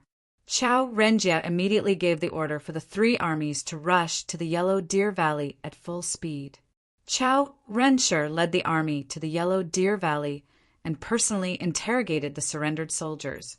He had been in the army for many years and had fought several dangerous battles, whether they were really hungry or not. They could not hide from his eyes. Chao Renshi saw that the Khitan soldiers were emaciated. Their faces were emaciated. Their calves were swollen. Their hunger was definitely not an act. Zhang Xuanyu also inspected the Khitan people on the other side of the cliff who had surrendered. The Khitan people on this side had surrendered without fighting, so they did not have many arrows in their quiver. Because the side of the mountain they were guarding was dangerous, each person only had 3 arrows, which was even less than the arrows carried by the Khitan people on the other side of the mountain whose formation had been broken. He sent people up the mountain to take a look. There were indeed many large rocks piled up on the edge of the cliff. Chao Renshi considered all these facts and no longer had any doubts. He hurriedly discussed with Zhang Xuanyu. By the time their vanguard arrived, the Khitan spies had already rushed back to report the news. However, there were less than 4 hours left. If the main army advanced immediately, they could suddenly appear behind the Khitans when they received the news. Even if it was slightly later, the Khitan people were not as well trained as the Zhou army. If they wanted to gather the troops attacking the 4 cities and retreat, it would take far more than 4 hours. As long as they left the Yellow Deer Valley immediately, it would be enough to catch up with them before they escaped. Moreover, if the Khitan people had already started to escape, the main force of the Zhou army would easily launch a one-sided massacre. The opportunity to fight was fleeting. Without further ado, they should set off immediately. Chao Renshi decisively gave the order to gather all the cavalry and pass through the Yellow Deer Valley as fast as they could. They would closely follow the main force of the Khitan rebel army and not let them escape. The infantry would hold the rear and arrive at the critical moment when the vanguard cavalry and the Khitan people were fighting until both sides were exhausted. They would then deal the final blow. According to Chao Renshi's order, 60,000 cavalry of the 100,000 strong army charged into the valley first. Wu Qingzhao's troops were still the vanguard, 3 li away from the main cavalry as scouts. Wu Qingzhao was also not careless. He still ordered Ma Chao to be the vanguard, 3 li away from him, and charged into the Yellow Deer Valley. From the bottom of their hearts, Chao Renshi, Zhang Xuanyu, and the others did not see the Khitan people as a great enemy. They did not want to give up on this great achievement in the first battle. Therefore, they all went ahead with the elite cavalry. The 40,000 infantry were led by a general. At the same time, they also detained the hundreds of Khitan people who had surrendered. If there was really an ambush, these Khitan surrendered soldiers would undoubtedly be the first to die. The angry Zhou soldiers would chop them into meat paste. However, from their expressions, there was nothing unusual. These people were true death warriors. Their entire families had either died at the hands of the Zhou army, or they were fighting for a way out for their parents or their wives and children. That was why they were willing to serve as bait. These people's physiques were weak to begin with. Whether it was running around on the prairie or fighting with thousands of soldiers and horses, they were the group of people who were most likely to lose their lives. Therefore, they would rather use their own lives to fight for their clansmen's survival. Even their hunger wasn't disguised at all. When they decided to play the part of a group of poor and weak soldiers, They did not bring a grain of food. They had been guarding this place for more than 10 days. In these 10 days, they had been eating wild vegetables and small animals that they had caught. Before the Zhou army arrived, 2 of them had even starved to death. If they had not been so cruel to themselves, even if they could hide it from Ma Qiao and Wu Qingzhao, how could they hide it from Chao Renshi and Zhang Xuanyu, who had spent their entire lives on the battlefield? Ma Qiao rode his horse at the very front. As he used his sharp eyes to scan the mountains and dense forests that passed by on both sides, he welcomed the mountain wind that blew through the valley and took an intoxicated breath. His years of hard work in the army had not been in vain. Today, all his hard work was finally put to use. He did not have the opportunities of his good brother, Yang Fan, nor did he have Yang Fan's ability to be both civil and military, but he also had his own dreams. He had originally been a ruffian who lived his days in the streets, but he had been woken up by Yang Fan's scolding. From that day onwards, he wanted to live a good life, to be worthy of his brother's trust, to be worthy of his mother's nurturing.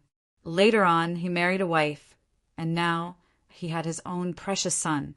The responsibility in his heart was even heavier. For his wife, for his child, he also had to make great contributions, establish a great cause, and earn a great fortune for his family. In addition, there was also honor.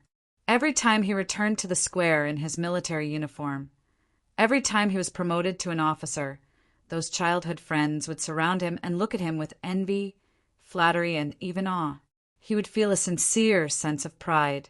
His good brother, Yang Fan, had helped him point out a path, but he had to rely on himself to continue down this path. The cavalry quickly passed through the 20-li distance. Once they left the valley, it suddenly became wide and open. On the right was a large river flowing east, surging along the foot of the mountain.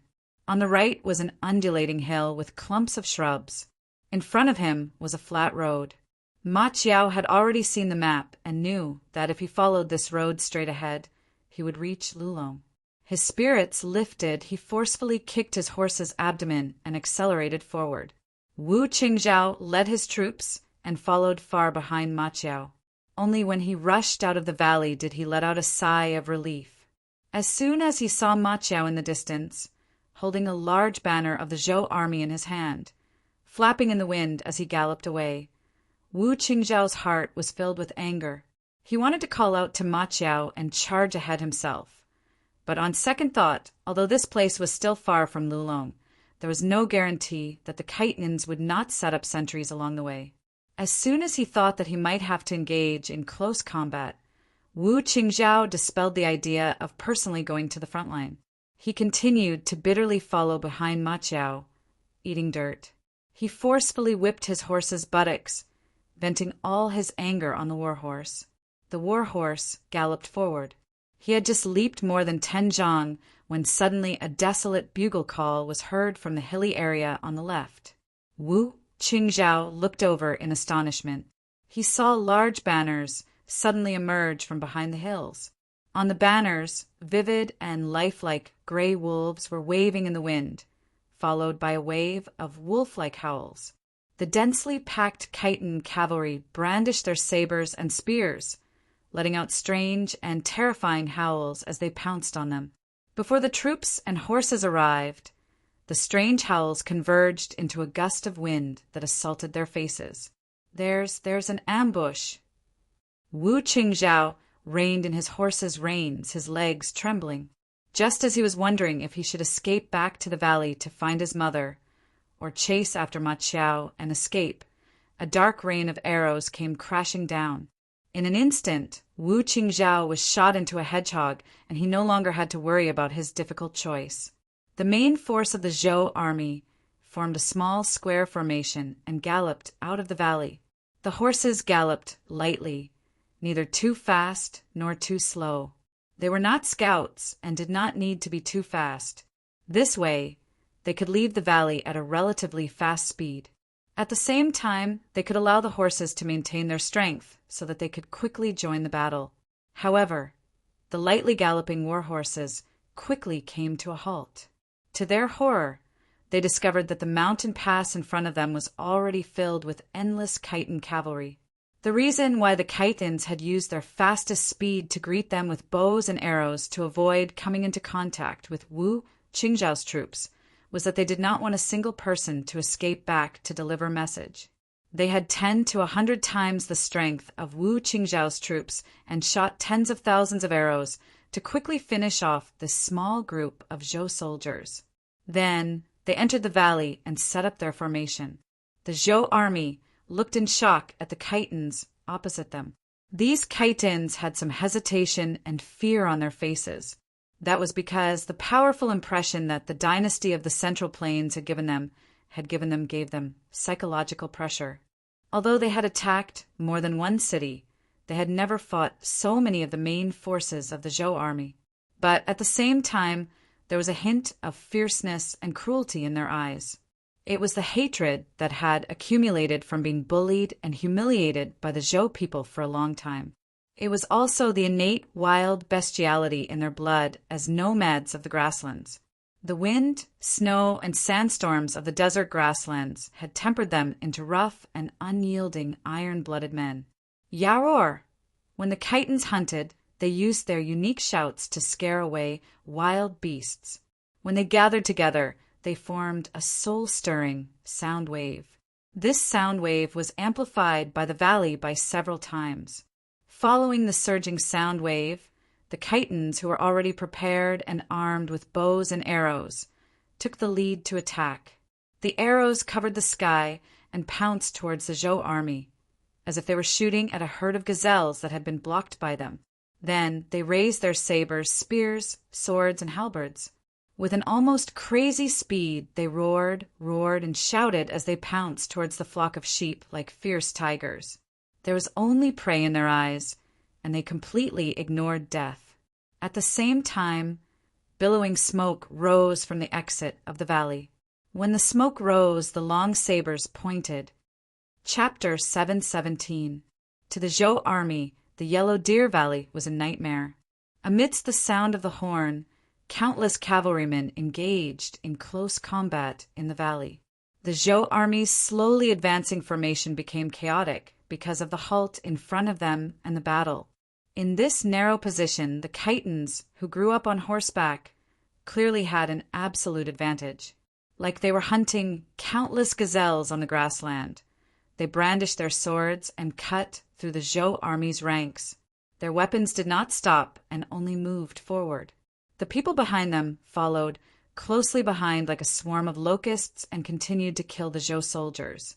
When the smoke rose from the mountain pass, Sun Wanrong, who was lying in ambush in the middle of the mountain, saw the smoke rising in the distance. Overjoyed, he leaped up and shouted, "Attack!" It was true that it was impossible to ambush thousands of soldiers in the dense forest on the mountain, but Sun Wanrong only brought a small number of cavalrymen. The rest were infantrymen. It was easy for these infantrymen to hide in the dense forest. The valley was as wide as the belly of a gourd.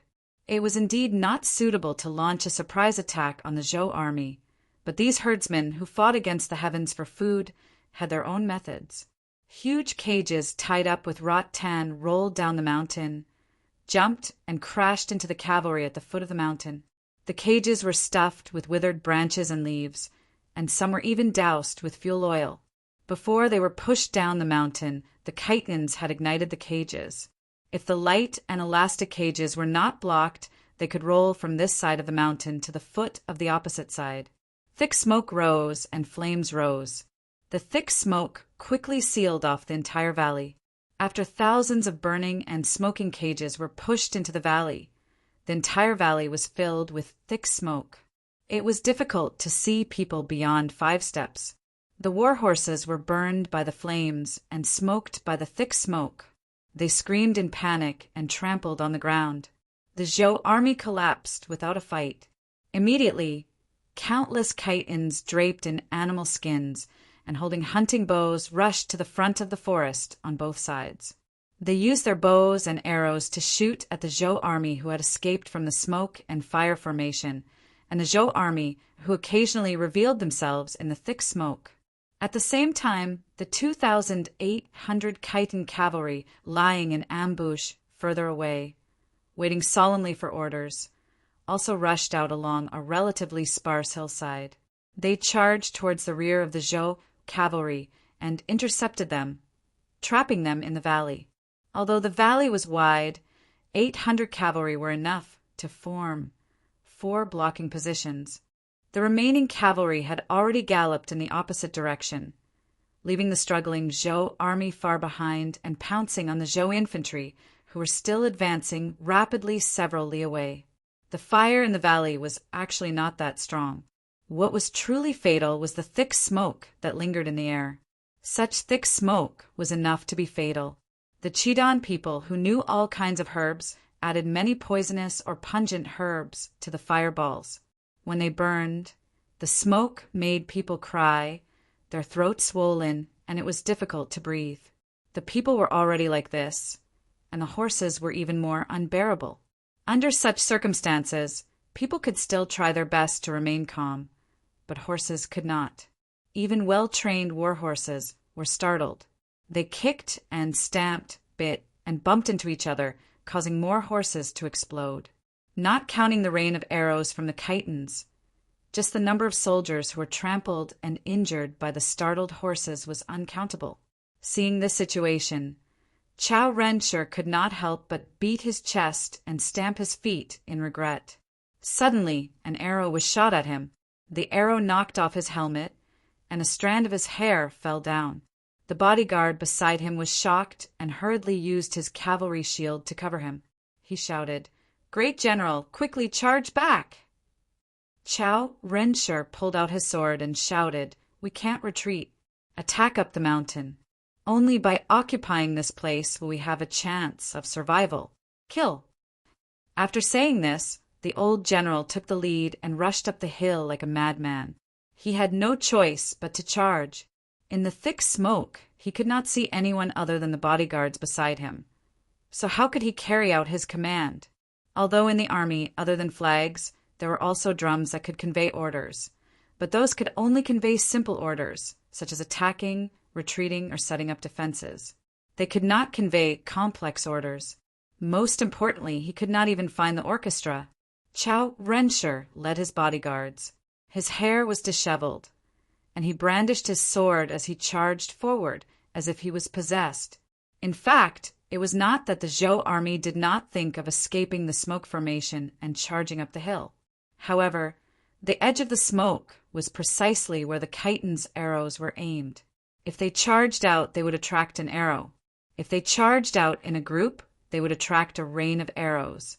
In the chaos, a large group of people fought their own battles and could not form an effective attack. When Chao Renshir charged out of the smoke, a Khitan soldier on the hill immediately raised his bow and aimed at him. "Wait!" Sun Wanrong, who had been a hostage in the Tang dynasty for many years, only needed one glance to recognize from Chao Renshir's armor that he was a high-ranking general. He immediately ordered, "We want this person alive. Capture him." Immediately, a few Khitan soldiers rushed down the hill.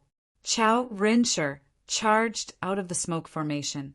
He first took a few deep breaths and tried to open his eyes that were red and tearing from the smoke. Before he could clearly see the situation outside, a horse noose fell from midair and accurately wrapped around his body. "Come over here." The Khitan soldier who grabbed the horse noose pulled hard. Chao Renshir, who had not yet gained his footing, staggered and knocked away his bodyguards and crashed into the enemy. At this moment, the junior Minister of Agriculture, Marenja, was being protected by a few bodyguards.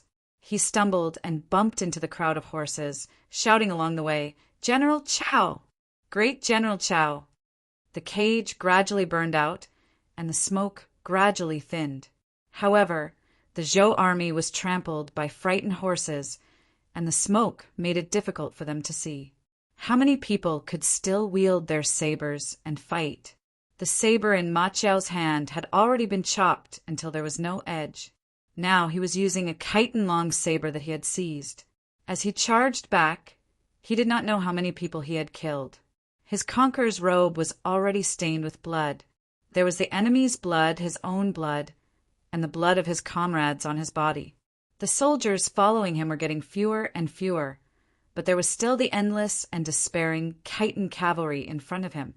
Fortunately, there were enemies and allies mixed here, so they could only fight hand to hand and not shoot arrows. Otherwise, Ma Chao would have long been dead on the spot, and it would have been impossible for him to charge until now.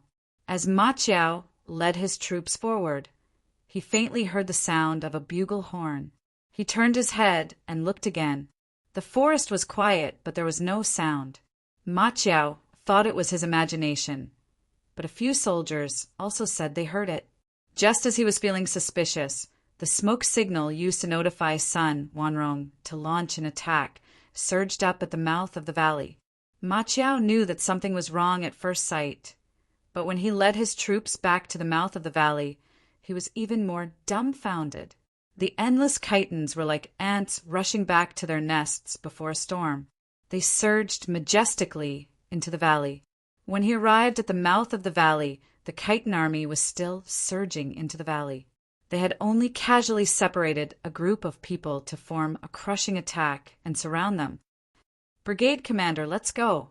Ma Chao's soldiers shouted in panic. "We can't leave. Kill our way back." Ma Chao unsheathed his saber, and a fierce gaze burst out of his eyes. The Zhou army falling into an ambush actually had little to do with him, a vanguard. However, he still blamed himself, believing that it was his negligence that caused his comrades to fall into a tight encirclement. Now that his comrades were bathed in blood, how could he retreat? Ma Chao raised his long saber and charged into the enemy formation without hesitation.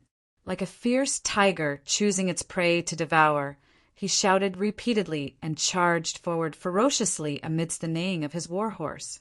However, until now, the people around him were getting fewer and fewer. He did not see any of his comrades who were surrounded, but there were more and more Khitans around him. "Brigade commander, let's retreat. At least, someone has to report to Lulong." A soldier with a broken arm had just finished speaking when a Khitan spear pierced through his heart. "Let's go." Ma Chao, who had just snatched a horse from the enemy because his war horse had died in battle, knew that it was meaningless to continue fighting. He could only lead the remaining people, who had less than 20 people, back with hatred. The chief marshal Yen Bangshi and the general of the left guard, Li Duozhua, led the guards and the supply troops to the north at a speed of 2 days' journey ahead of the main force. On this day, the troops arrived at Tangshan, and the army set up camp there. This was a town whose original name was Deshang Mountain. When Li Shimin conquered Korea in the east, he passed by here on his way back. His beloved concubine, Lady Chao, unfortunately died of illness. Li Shimin missed his beloved concubine and gave the mountain the surname Tang. From then on, it was called Tangshan. Li Duozhua led the elite imperial guards and was responsible for escorting the rations and the supply troops. The rations were the most important resources of the army. Those who guarded the rations were always experienced, calm and cautious generals. From this point of view, it was not wrong to let Li Duozhua escort the rations. However, there were also factional disputes in the army. Chao Renshi, Zhang Xuanyu, and the others were all generals who were close to the Wu family, so they were put in an important position. Although Li Duozhua was loyal to the imperial court and had never done anything disloyal, he was always indifferent to the Wu family's solicitation and was not enthusiastic. Now that the Wu family was the most powerful in the army, it was reasonable for them to reject him and let him escort the rations. Although they were only stationed for a night and there was no enemy threat here, Li Duozhua still carefully arranged the rations. He made fire prevention arrangements in the camp and stationed the troops outside to form a defensive formation. Only then did he go to the central camp to see the chief supervisor of the army, Yen Bangshi. The two of them had just chatted for a while when a central guard rushed in to report. "Chief Supervisor, the front line has sent an urgent order." After the army had settled down, The troops of the various battalions carried out detailed arrangements under the overall arrangement of the chief steward. Although Shi Rui was a veteran general, he was very familiar with all kinds of matters related to camping and garrisoning. Yang Fan didn't know much about these matters related to marching and fighting, so he naturally entrusted them to Shi Rui. Meanwhile, Yang Fan himself followed beside Shi Rui, watching and listening at the same time. He secretly pondered over the various arrangements of the barracks and garrisoning, and he gained some understanding of them. After the camp was settled, Yang Fan invited Shi Rui, Yun Gufan, and a few other subordinates to go to the riverside. The camp had to be set up in a place with water, and the location of their camp was the closest to the river. Along the way, they were covered in dust. Many soldiers had already taken off their clothes and were bathing in the river. Yang Fan and the others did not care about their status as generals and also wanted to take off their clothes and bathe to their heart's content. Unexpectedly, just as Yang Fan took off his robe and walked naked into the river, there was the sound of military drums in the distance. Shi Rui listened and exclaimed, "The drum of generals! Head steward, what happened?" Yang Fan had been in the army for a long time, so he could recognize the drum of generals.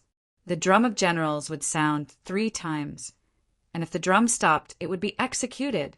Yang Fan did not dare to be negligent. He hurriedly put on his robe and rushed back to his tent. Shi Rui, Yun Gufan, and the others knew that something big must have happened if the drum of generals were to be called, so they hurriedly jumped into the river and washed themselves before the order was given. Yang Fan returned to his tent and put on his armor before rushing to the main tent. In the main tent, the generals were standing in great numbers. Before Yang Fan could catch his breath, Chief Supervisor Yan had already called the roll of the generals. Yan Bangshi announced in a loud voice, "I have just received news from the commander of the frontline army, General Zhang Xuanyu. Our imperial army has already engaged the Khitan rebel army and defeated the enemy in one battle." When the generals in the tent heard this, there was an uproar and joy appeared on their faces. Yan Bangshi's expression did not change. He continued in a stern voice, "However, the enemy has scattered and fled toward Yingzhou. It will not be easy to encircle and annihilate them. Great General Chao and Great General Zhang have already led their troops to attack them. Great General Zhang urgently ordered our officers and men to abandon their heavy supplies and fatigue. The 3 armies are to advance at full speed. If the frontline army pursues them to Yingzhou, but our army has not arrived, all the generals will be executed and there will be no mention of the soldiers' merits." When the generals in the tent heard this, their hearts trembled. Yan Bangshi solemnly passed on the order. "Now, this chief supervisor orders, other than General Li Duozuo's troops escorting the rations to the rear, the rest of the soldiers are to immediately prepare 5 days' rations and set off immediately to participate in the encirclement and annihilation. Those who are late will be executed on the spot." Chapter 718. The Zhou Army War Armor and March Day and Night. As the large group of people and horses moved forward, their footsteps caused the ground to tremble slightly. Every soldier carried 5 days' worth of rations, as well as their own pots, stoves, sleeping bags, and other equipment. In order to maintain a certain amount of horsepower to cope with special situations, the cavalry would dismount and lead the horses when they were tired after walking for a period of time. Not only could they stretch their bodies, but they could also reduce the burden on their horses. Once they set off, the horses were their capital to save their lives, so how could they not cherish them? Even so, the high-intensity march caused some soldiers to fall behind. No one cared about the soldiers who fell behind. They just let them accompany the infantry behind them. The military order had been issued. Those who did not arrive in time would be beheaded. Although, if everyone was late, General Zhang might not carry out this order. But if most of the troops arrived, then those who were late would definitely be out of luck. During the march, the officers and soldiers of the various battalions chased each other. The organization and formation were already chaotic, but this was not a problem. Their first priority was to get to Lulong. There, they could reorganize a little and find out the latest situation at the front line before deciding on their next move. At midnight, the three armies set up camp and rested for a while. The soldiers took off their sleeping bags, chewed their dry rations, drank cold water, prepared fodder, and fed their horses. After being busy for more than an hour, they finally fell asleep. At the fifth watch, the bugler was awakened by the officers and soldiers on night patrol. He rubbed his eyes and got up, then blew the bugler to wake up the sleeping soldiers. After a little reorganization, he hurried on his way again. After another day of rapid marching, there was only half a day's journey left to the Yellow Deer Valley. At this time, it was already the second watch. General Manager Yen ordered them to rest in place. They would cross the valley early tomorrow morning and arrive at Lulong before tomorrow night. Once the military order was issued, the three armies set up camp in place, arranged food and rest, and recovered their strength. They cooked in the black pot and fed the horses. When the exhausted soldiers crawled into their sleeping bags and were about to fall asleep with their swords on their waists, they suddenly felt a slight tremor coming from the ground beneath them.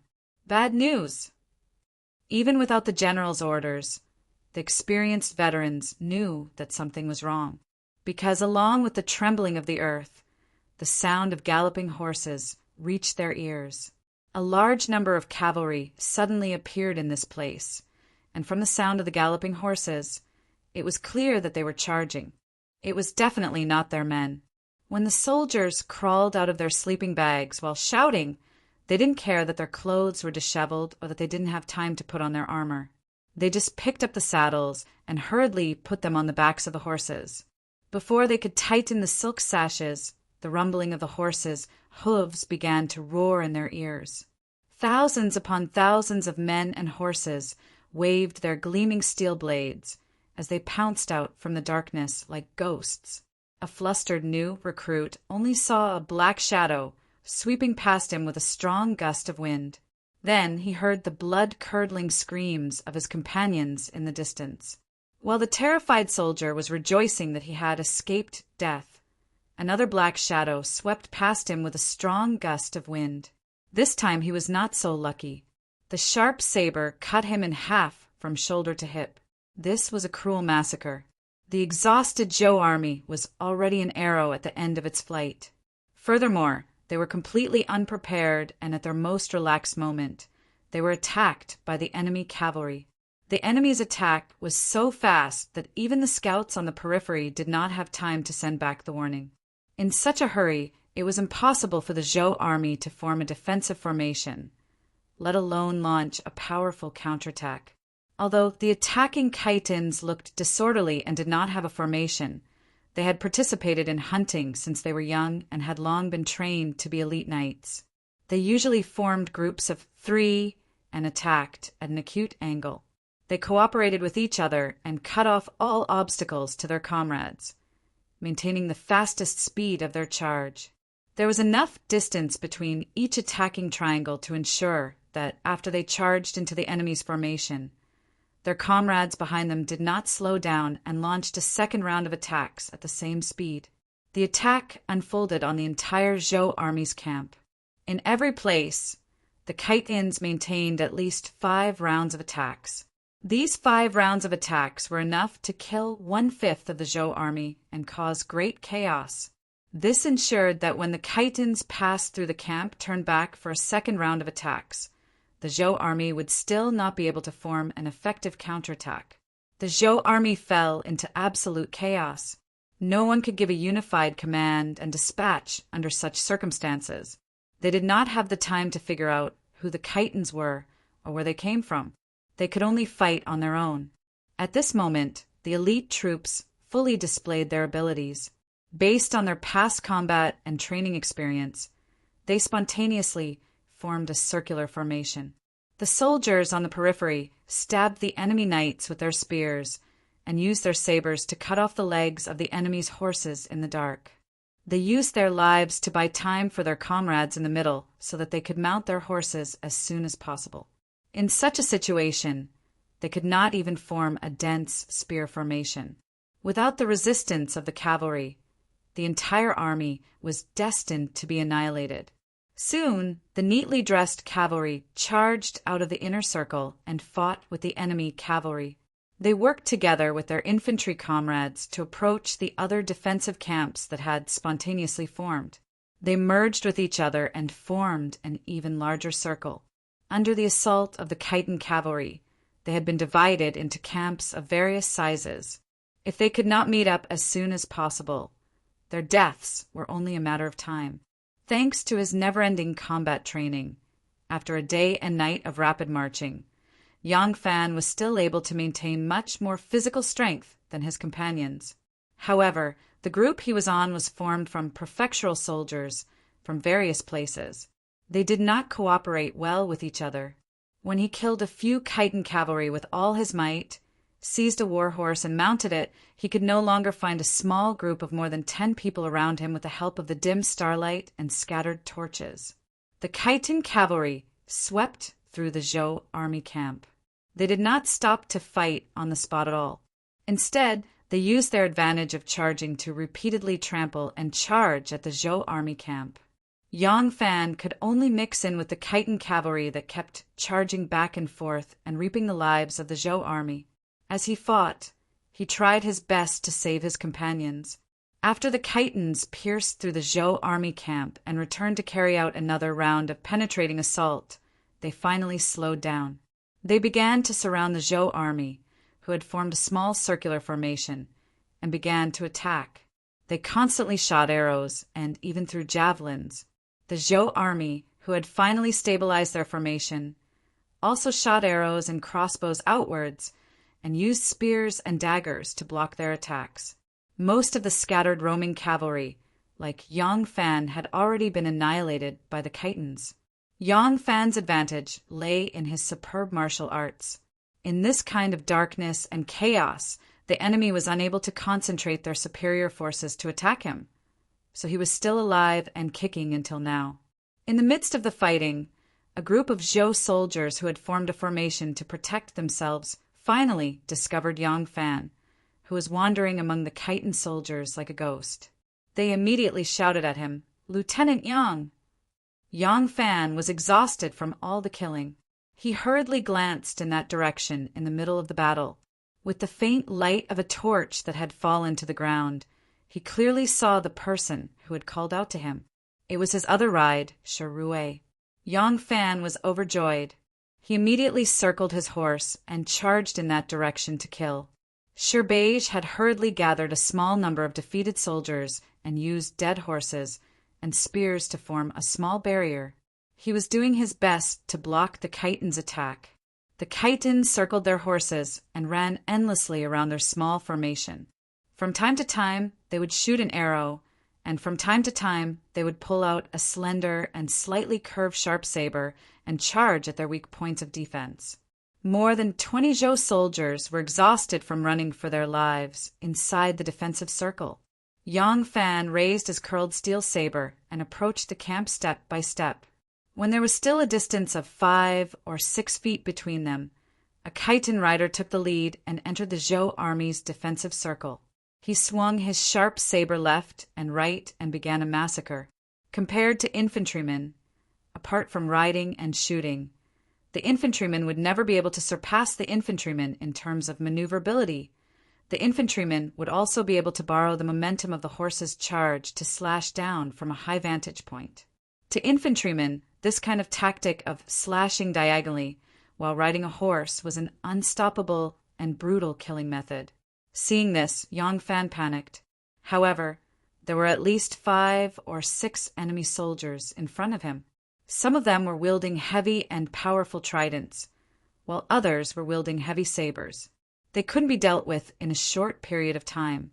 The Khitan rider who had charged into the Zhou army's defensive circle raised a saber and slaughtered to his heart's content. Every time his steel saber fell, a cold light would flash and reap a life. His momentum was unparalleled and unstoppable. The Khitan riders behind him had already used this opening to charge over. When Sherue saw this, He immediately raised his spear and charged over. Stepping forward, he twisted his waist and shook his spear. Just as he was about to stab at the chiton who was killing without restraint, another chiton rider leaped in from the opening. The handsome horse soared through the air, but before its front hooves touched the ground, the rider's shining steel saber swept past the back of Shirue's neck. His head, along with half of his shoulder, flew into the air. Shirbija! Yang Fan let out a loud cry, his eyes bloodshot. The steel saber in his hand fiercely slashed at the enemy in front of him. The chiton general with the heavens supporting trident saw the Tang general's entire body leaning out from the horse, the saber in his hand slashing at him with a sharp whistling sound. He could not help but be shocked and hastily put the steel trident horizontally. With a clang, the saber in Yang Fan's hand broke, ending its mission. The chiton general was overjoyed. He turned the trident, and with a bang, the handle swept across the shoulder of Yang Fan, who was trying hard to sit back on his horse. The trident swept him off his horse. A chiton soldier rode forward and thrust his spear at Yang Fan's lower back. The chiton general used the trident to block and shook off the spear with a clang. The sharp tip of the trident pressed tightly against Yang Fan's back.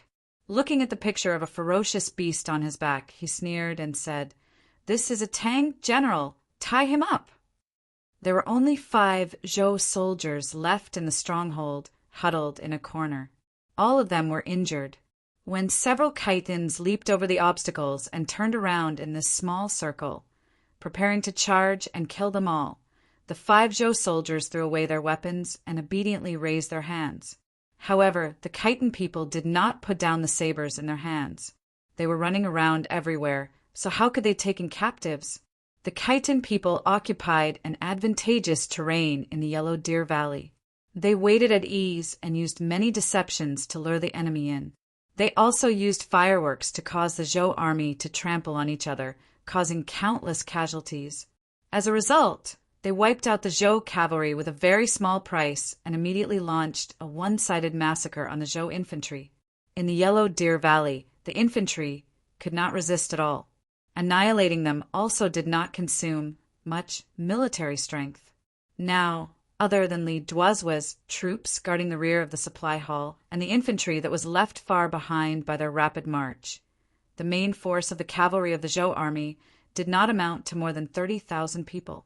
In this kind of situation where they waited at ease and launched a surprise attack at night, even if the Zhou army was several times more than the chiton army, they would still be powerless and would definitely be defeated. Moreover, it was 60,000 against 30,000. The chiton people had the absolute advantage in military strength. When dawn broke in the east, the earth seemed to be dyed with a layer of sunlight. The ground was covered in blood and corpses were strewn everywhere. The main force of the chiton people continued to rush towards the Tang infantry that were delayed and the rear of the army's rations and supplies. Chapter 719. The spears, knives, and swords stuck on the corpses were more vigorous than the weeds in the wilderness. The masterless war horses walked alone on the blood-stained grassland. Occasionally, a blood-stained soldier would climb up from the pile of corpses and stagger to stand up. His intestines were either broken or he had lost limbs. He struggled, slowly like a zombie. The 2 passers-by seemed to be scared silly by the endless corpses. One of them was leading a horse and walked forward stiffly. After a few steps, his legs gave way and he fell to the ground. The other man in black hurriedly helped him up. The thin man who was dragged up by him stared blankly at the corpses strewn all over the battlefield. His face was as pale as a sheet of paper. The young man with 2 soybean-sized black moles on his cheeks looked at him uneasily and whispered, "Sovereign's kung fu is very strong. He should be safe." It was very strange that such an ugly man actually had a soft and sweet-sounding voice of a woman. It's impossible. No matter how good one's skills are, in this vast army, it's impossible. The man with the thin cheeks said with a trembling voice. In the end, he didn't finish the sentence. His eyes were already glistening with sparkling and translucent tears. These two people were Tin Ano and Gu Zhuting. Tin Ano had been pestering Xiao Man for several days and asked her to promise him. In fact, Anu could have left without saying goodbye, but she didn't want to do so. She was a very smart woman. She knew that to get along with Xiao Man like a sister and maintain a close relationship was the key to the harmony of the family. Before Yong Fan left, he handed the family to Xiao Man. With Xiao Man's temper, if she wanted to be alone, Xiao Man wouldn't do anything to her. But the relationship between the two would inevitably become estranged. Sometimes, the incompatibility of fire and water developed from a trace of hatred and estrangement. Relationships were like gears that needed to be lubricated and maintained. When Xiao Man couldn't stand it anymore and finally agreed, Gu Zhuting immediately found out Yang Fan's team through the successor hall and then set off to follow the trail. However, when they arrived, they only saw corpses on the ground. Endless corpses. It was as if this place was a Jura hell. Seeing Anu's despair, Gu Zhuting couldn't help but frown and said, Anu, it's impossible to kill all of them. On our way here, didn't we see defeated soldiers in 2s and 3s? Look, there are still people alive here. Sect Master might have died in battle, but it's more likely that he's still alive. Why are you scaring yourself like this? Anu's eyes lit up as she murmured, Not bad. As long as we haven't found his corpse, he might not be dead. Maybe he's still alive? Anu suddenly stood up and broke free from Gu Zhuting's support. She hurriedly ran to the corpses in front of her and examined them one by one. Gu Zhuting shook her head repeatedly. She rushed over and grabbed her, shouting, Anu, what are you doing? Anu said anxiously, Master Gu, help me quickly. It'll be faster if we search together. Gu Zhuting grabbed her arm tightly and said sternly, Anu, wake up! This isn't a solution. There are tens of thousands of corpses here. How can the two of us finish investigating? Besides, so many people died here. The imperial court will soon send people to clean up the aftermath. By then, how are we going to explain our identities to them? Anu said despondently, Then what do you think we should do? How are we going to find him? Anu's hand grabbed Gu Zhuting's arm tightly, causing Gu Zhuting's arm bones to ache faintly. Gu Zhuting let her grab and said gently, With just the two of us, no matter if Sect Master is dead or alive, we won't be able to find him. Anu, listen to me. The nearest place from here is 1,000 Gold, Smelting City. If we go there, the soldiers of Smelting City will most likely be dispatched to deal with the corpses. If there's any news, we can inquire about it in the shortest time possible. That's right. We can change our identities and pretend to be rich merchants passing by this place. We can do a good deed for the soldiers who died here and hold a tombee for them. It's impossible to transport the corpses of so many soldiers back. We can only cremate them and then transport the ashes back to their hometowns. Anu's eyes became clear. That's right. Only the great generals will be placed in a coffin and sent back to the capital. As for the others, they can only be cremated on the spot. If we are willing to pay for this task, everyone's identity must be verified first. Their belongings must also be sorted out separately. That way, we can confirm the identity of each corpse.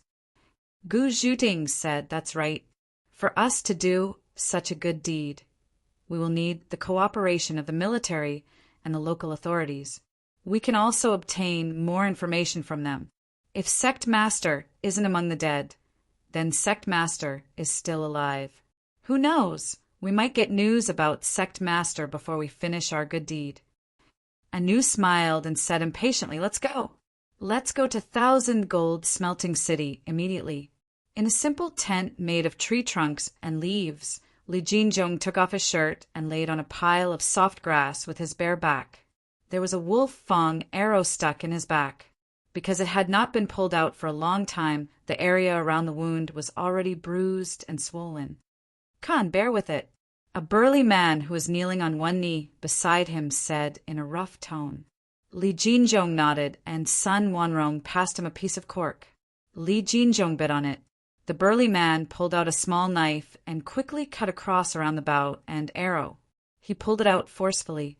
Li Jinzhong let out a muffled groan, and the wolf fang arrow with a barb was pulled out from his back. Some dark blood flowed out. The burly man tossed the small knife in the bonfire beside him. When the blood gradually turned red, he suddenly stuck the small knife on Li Jinzhong's wound. Li Jinzhong's body tensed up. Although he was old, he was still strong. His muscles bulged and his strong arms bulged. The small knife burned Li Jinzhong's wound. When the wound was slightly scabbed, the burly man grabbed a handful of herbs. Ignoring the bitterness, he stuffed them into his mouth and chewed. He carefully applied the chewed herbs on Li Jinzhong's wound and used a piece of cloth to bandage the wound. Only then did he stand up. Luo Wuzhen handed him a water sack. The burly man's mouth was full of green and bitter, so he didn't say anything. He took the water sack, pulled out the cork, and gulped down a large mouthful of water before quickly walking out of the tent. Inside the tent, Sun Wanrong, Luo Wuzhen, He Xiao, and the other chitin leaders surrounded Li Jinzhong with concern. Li Jinzhong chuckled and said, "Don't worry, this old man's life is tough. I won't die. Come, help me up." Luo Wuzhen and He Xiao went forward to help him up and sat him on a haystack. Li Jinzhong asked in a deep voice, "How are our casualties?" The burly man who was treating Li Jinzhong walked out of the tent and gulped down several mouthfuls of water.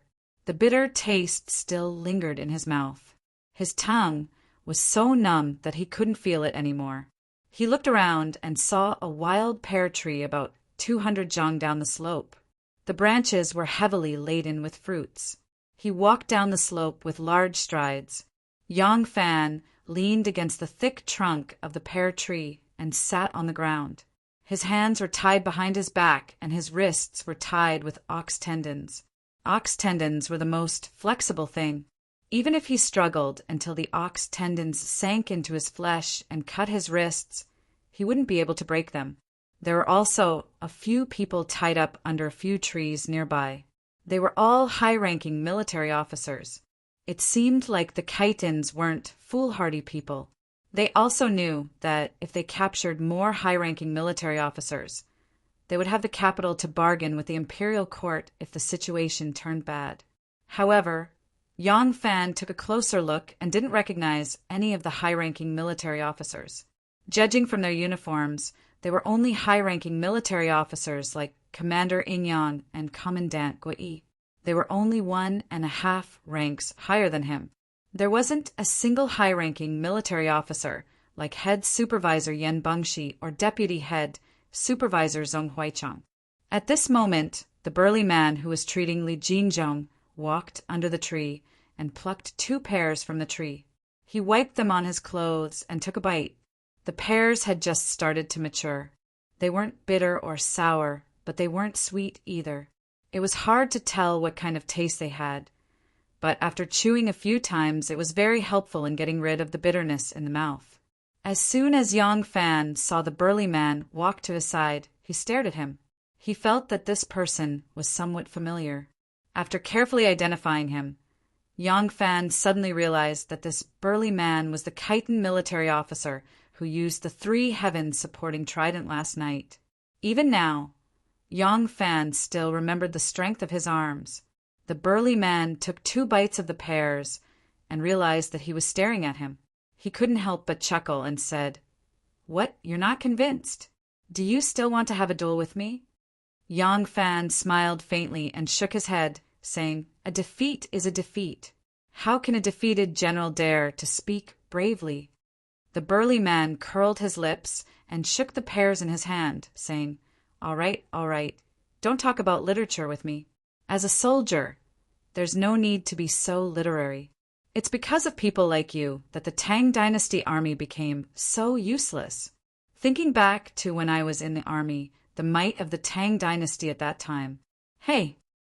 The burly man shook his head, plucked another pear, and turned around to leave. Yang Fan's expression changed. He hurriedly asked, "What did you say? You were a soldier in the great Zhou army?" The burly man lazily turned around and cast a glance at him. He corrected, "Not the Great Zhou, it's the Tang Dynasty. Lousy has never been a soldier for that stinky woman." Yes, Yang Fan said. "The Tang Dynasty is not the Great Zhou. You were a soldier in the Tang Dynasty army? Were you a loyal follower or a soldier?" Yang Fan thought that since he was a Khitan, he shouldn't have been a regular soldier of the Tang Dynasty. The Tang Dynasty's army was very mixed. Among them, only the prefectural army, imperial army, border army, and recruiting army were regular soldiers. As for the rest, there were too many. For example, when Li Shimin went on an expedition against Goguryeo, other than the imperial army, guards, prefectural army, and border army, there were also regimental troops from Pinglu and Lulong, Turkic, Chong, and Xianbei tribes, vassal troops from Khitan, Shi, and other vassal states, conscripts from Silla, Beech, and other temporary loyal followers. Altogether, there were hundreds of thousands of them. The burly man said, "At that time I was a real soldier who ate military rations and received military pay. Although I was just a small squad leader, I earned my meritorious service by crawling out of a pile of corpses. I hate the border generals for being cruel. Not only did they embezzle military pay, they also oppressed my people in every possible way, treating them like bandits. Once, my squad tried to rape a girl from my tribe. As a soldier, I couldn't even protect my own people. What's the use of being a soldier? In a fit of anger, I killed that bastard and fled back to my hometown." The burly man looked at Yang Fan from head to toe and said with disdain, "You're so young, yet you're already a captain. I'm afraid you climbed so fast by hugging that Wu traitor's thigh?" Yang Fan said with a straight face, "You're wrong. I was originally a soldier under the command of the Heiyuan Army's Chief Marshal, He Chichong. I only got where I am today because I fought in hundreds of battles." Chapter 720. You're a subordinate of Great General Blacktooth Changji? Hearing this, the burly man's interest was piqued. He turned around and squatted down next to Yang Fan. Blacktooth Changji was a native of Beech, but he had become a great general of the Tang Empire. He had spent his entire life in the military and rarely suffered a defeat. Yang Fan had spent more than half a year in the western regions and had frequent contact with Gaoshi chickens and other western region soldiers. He knew that in the border army, especially the minority soldiers, Blacktooth Changji was worshipped like a god. Many people viewed him as a role model. The burly man, surnamed Fei, asked in high spirits, "Are you really a soldier of Great General Blacktooth Changji?" Great General Blacktooth Changji even fought in our region. It's a pity that I was still young at the time, or else I would have joined Great General Blacktooth Changji as a soldier. Yang Fan said, "I am indeed a soldier under Great General Blacktooth Changji. Because I am a clever man, I have always been a scout under the Great General's command and have made many contributions." Later on, Great General Blacktooth Changji was framed by a scoundrel. He didn't die on the battlefield, but lost his life in prison. We all hate him to the core. The burly man, surnamed Fei, worshipped Blacktooth Changji to the extreme. When mentioning Blacktooth Changji's hatred, he couldn't help but curse. The burly man, surnamed Fei, cursed the imperial court with spittle flying everywhere. He then glanced at Yang Fan and asked him about the situation in the western regions and how he had been promoted. Yang Fan knew that the burly man was still somewhat wary of him, so he carefully answered. He said that after Blacktooth Changji's death, Lu Shirta had taken him under his command and made him one of Great General Lu's personal guards. In a battle with the Turks, he had coincidentally saved Great General Lu's life, allowing him to be promoted step by step. This time, the imperial court had mobilized soldiers from all over the country for the northern expedition, so he had led his troops back from Helong. Yang Fan was very familiar with the Helong area. He knew the geography, scenery, environment, and even the customs there like the back of his hand. He even attributed many of the deeds of the Koshek chickens when they were scouts to himself. When this burly man was a soldier, He had been transferred to the Halong region to participate in a battle, so he had a good understanding of the local customs. He also had a good understanding of the life habits of scouts and some of the deeds of spying on the enemy. After listening to Yang Fan's explanation and verifying it with his own knowledge, this seemingly reckless but actually meticulous man truly believed Yang Fan's words. Although the two of them were still enemies, one of them had already been captured, so there was no need to fight. Thus, after this conversation, the relationship between the two of them had unknowingly become much more harmonious. The burly man, surnamed Fei, and Yang Fan had exchanged names.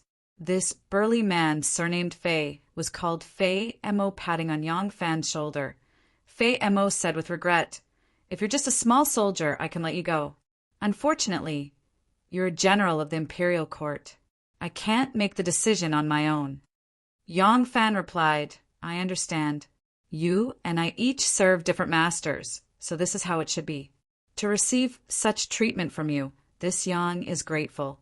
However," Yang Fan turned his head to look at the other people tied up under the trees and asked, "Why have you captured so many generals? Are you planning to sue for peace with the imperial court?" Although Fei Mo's appearance was crude, his heart wasn't. He didn't directly answer, only chuckling and saying, "We Khitans have no ambition to rule over others. We just want a way out, but the imperial court won't give us one. Otherwise, why would we be happily herding cattle on the prairie? Why would we be fighting here? All right." Fei Mo patted his butt and stood up. "It's impossible for me to let you go. Since you're a former subordinate of General Blacktooth, I can take care of you and ensure that you won't be mistreated. You'll eat a bit more than the other captives. However, you'll have to be a bit more obedient. If you have any crooked ideas, I'll be the first to kill you." Yang Fan said, "Right now, this Yang is your prisoner. I'm grateful for this kind of care. I just don't understand we have no less than 160,000 soldiers, all elites and generals.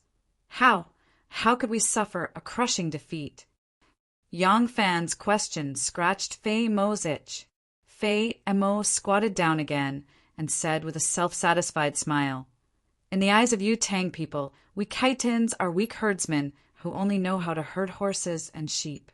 You people have never put us in your eyes. Your defeat is due to your arrogance. Do you think we Khitans are so easy to bully? Even if it's the Turkic cavalry that you fear the most, who repeatedly invaded the Tang dynasty from Liangzhou and Lingguo, why didn't they invade from our prairie and then go south? Do you think they are relying on the protection of the imperial court? Bah!"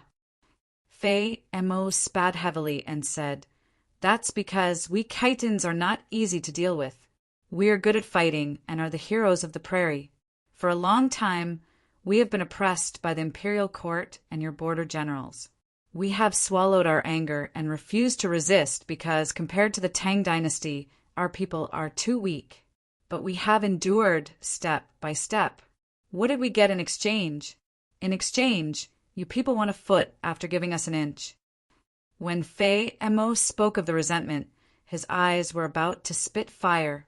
Yang Fan hurriedly said, "I'm just a small officer. I can't ask about these things. I'm just curious. You have 60 to 70,000 men at most, right? How could you eat up our army of 160,000? And in one gulp?"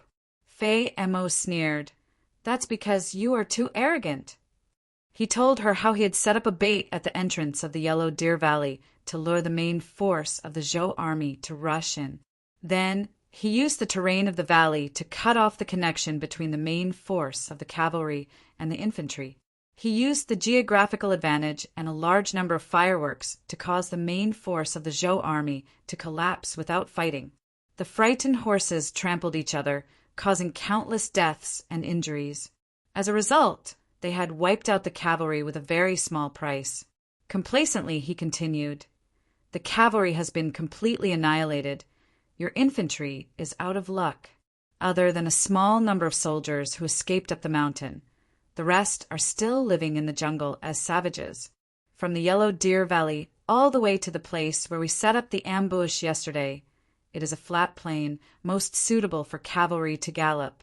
How could those fleeing infantry outrun our horses? They have been completely annihilated by us. We had originally planned to set up an ambush in the Yellow Deer Valley. However, along the way, there were corpses everywhere. There was no time to deal with them. If you continue forward, you will definitely find something suspicious. So our Grand Marshal came up with another plan. He used the military seal he seized to write a military order. He pretended that the front line had won a great victory. He wanted you to abandon your supplies and march at full speed to participate in encirclement and annihilation. Hey, sure enough, you came obediently.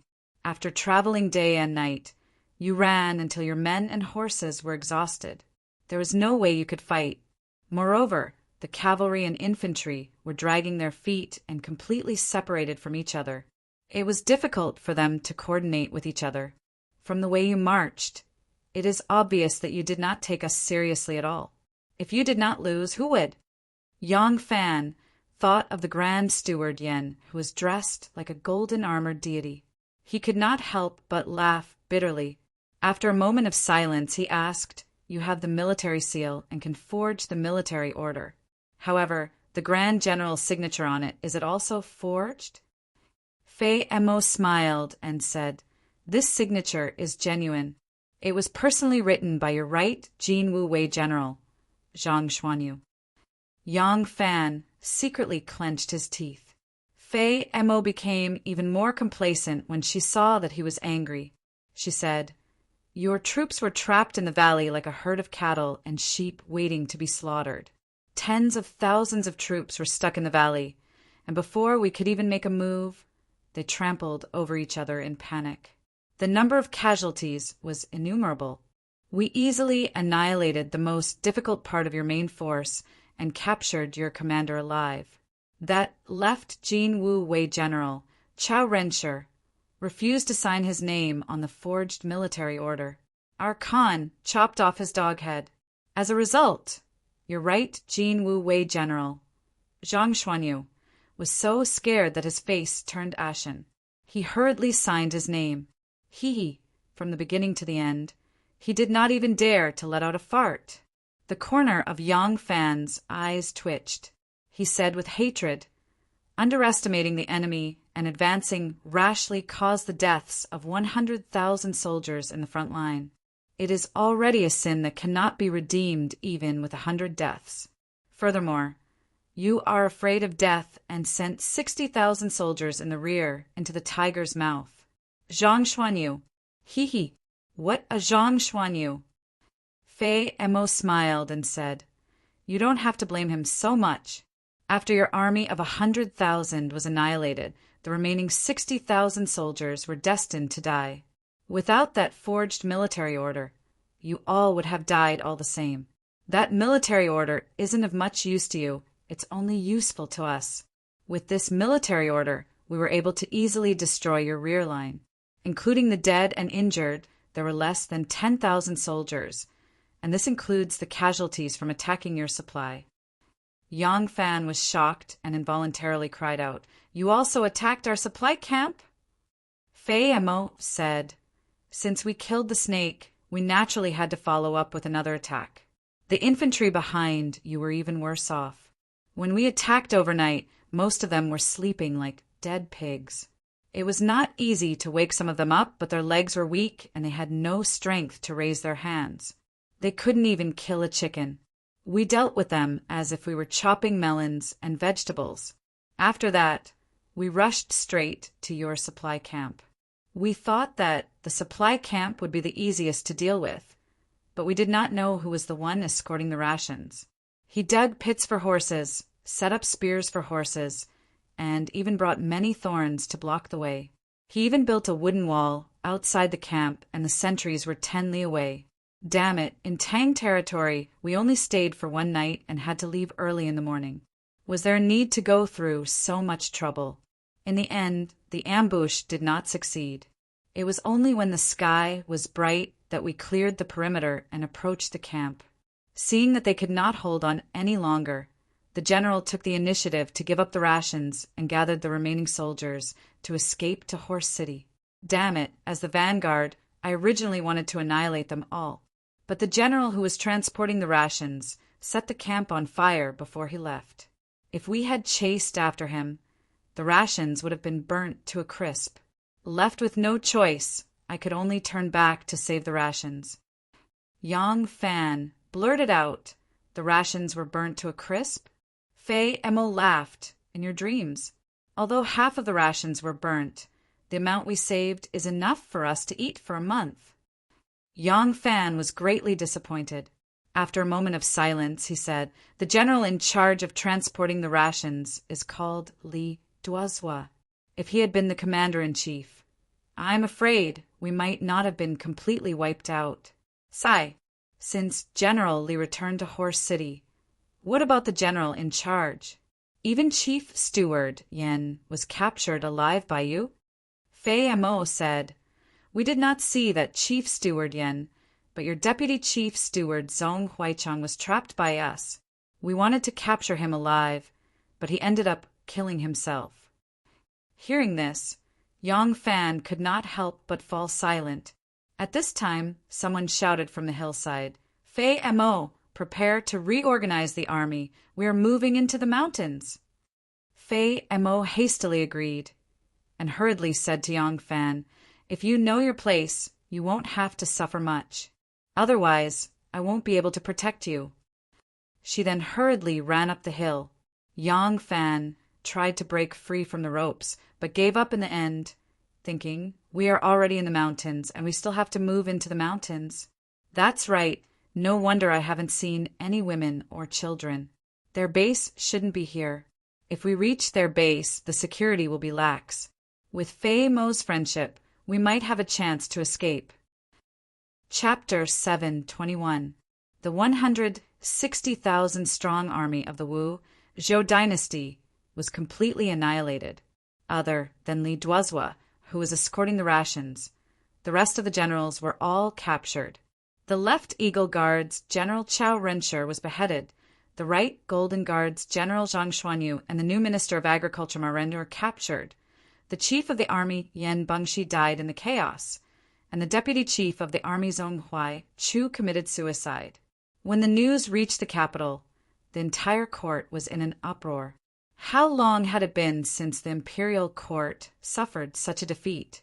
Even when facing powerful enemies like the Turks and Tubo, the imperial court had suffered defeats from time to time, but it had never been defeated so quickly or so miserably.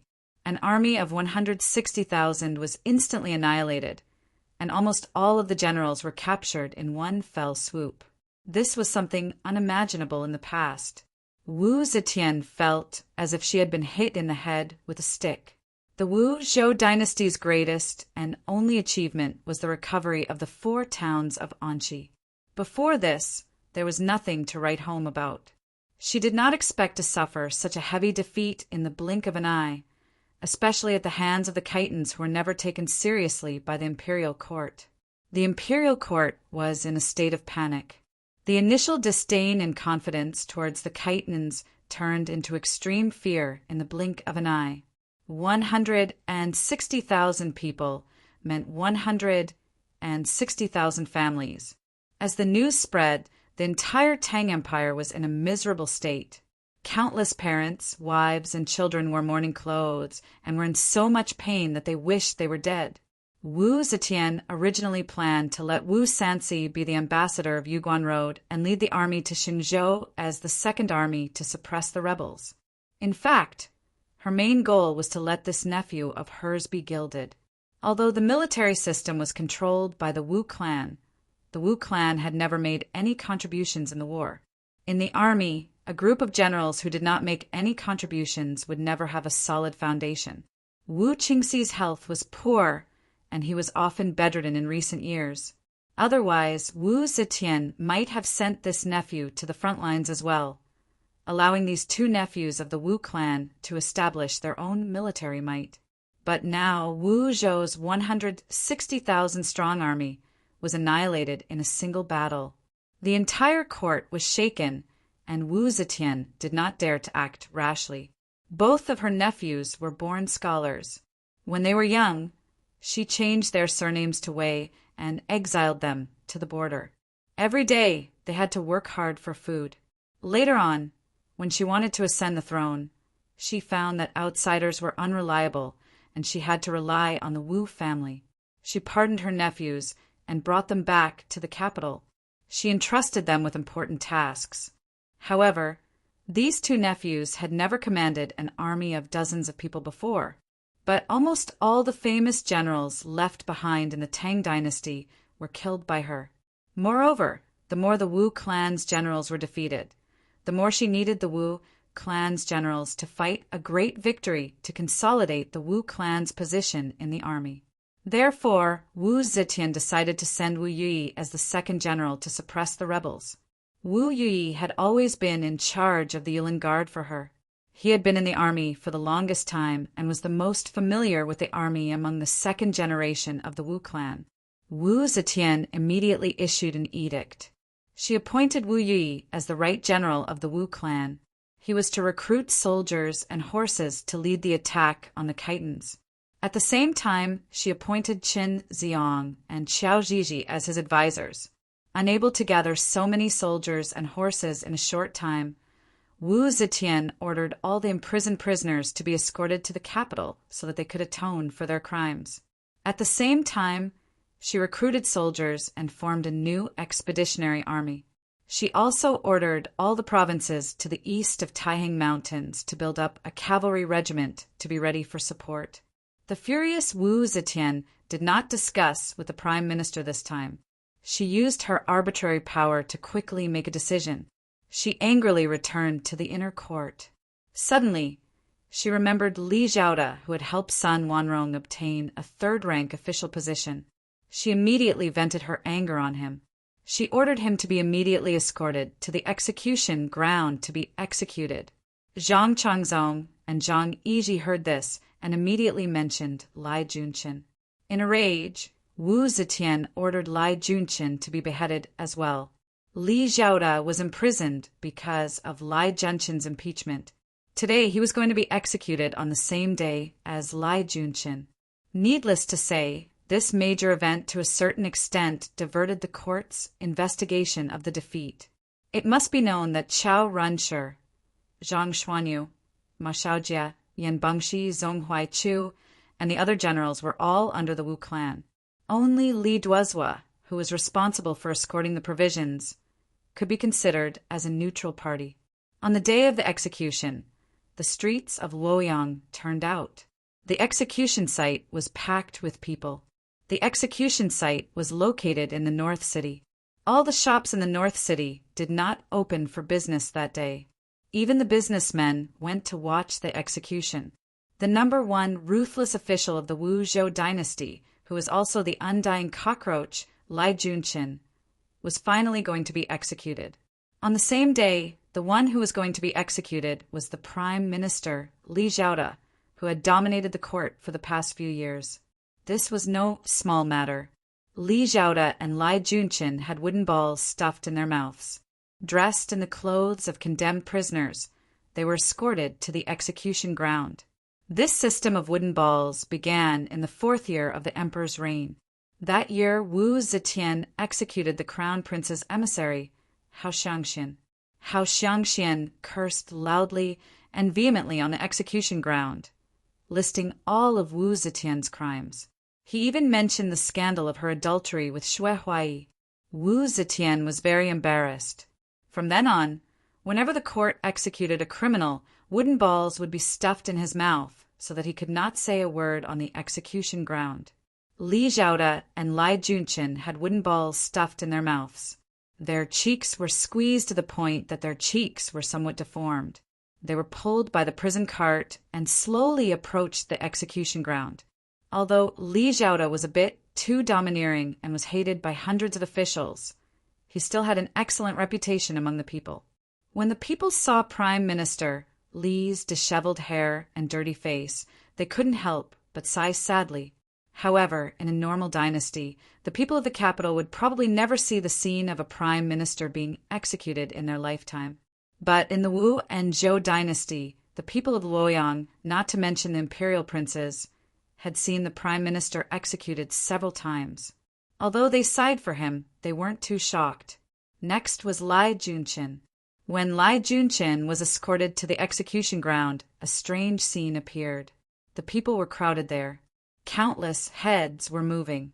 Their eyes were fixed on Lai Junqin, who had the word death stuck on his back on the prison cart. But, strangely, not a single sound was made. Everyone was staring at him. The scene was abnormally quiet, so quiet that it was frightening. Li Xiaoda was escorted to the execution ground. He was forced to kneel in the direction of the executioner. Then, Lai Junqin was escorted to the execution platform. Lai Junqin's usual awe-inspiring and domineering aura was nowhere to be seen. A large wooden ball was stuffed into his mouth. Even breathing was somewhat difficult. His twisted face no longer had any of its former handsomeness. Li Xiaoda was speechless. But as he watched Lai Junqin dejectedly being dragged to the execution platform, a happy smile appeared in Li Xiaoda's eyes. He couldn't laugh, but he raised his pale head. It was clear that he was laughing. Li Xiaoda's shoulders shook. He laughed silently for a long time. Then he slowly closed his eyes. 2 streams of tears slowly flowed from the corners of his eyes and flowed down his cheeks. Lai Junqin was different. From start to finish, Lai Junqin did not even glance at his old enemy. His head was always turned in the direction of the imperial palace. When he was dragged to the execution platform and pressed to the ground, he still stretched his neck and stared in the direction of the imperial city. He only hoped that a rider would gallop over and shout, "Spare him!" It wasn't that the Empress had never done something like this before. Back then, the deputy minister of the imperial censor, Wei Yuanzhong, had been spared death by the Empress before his execution. Lai Junqin had always believed that he was loyal and devoted to the Empress. He had killed so many enemies for the Empress.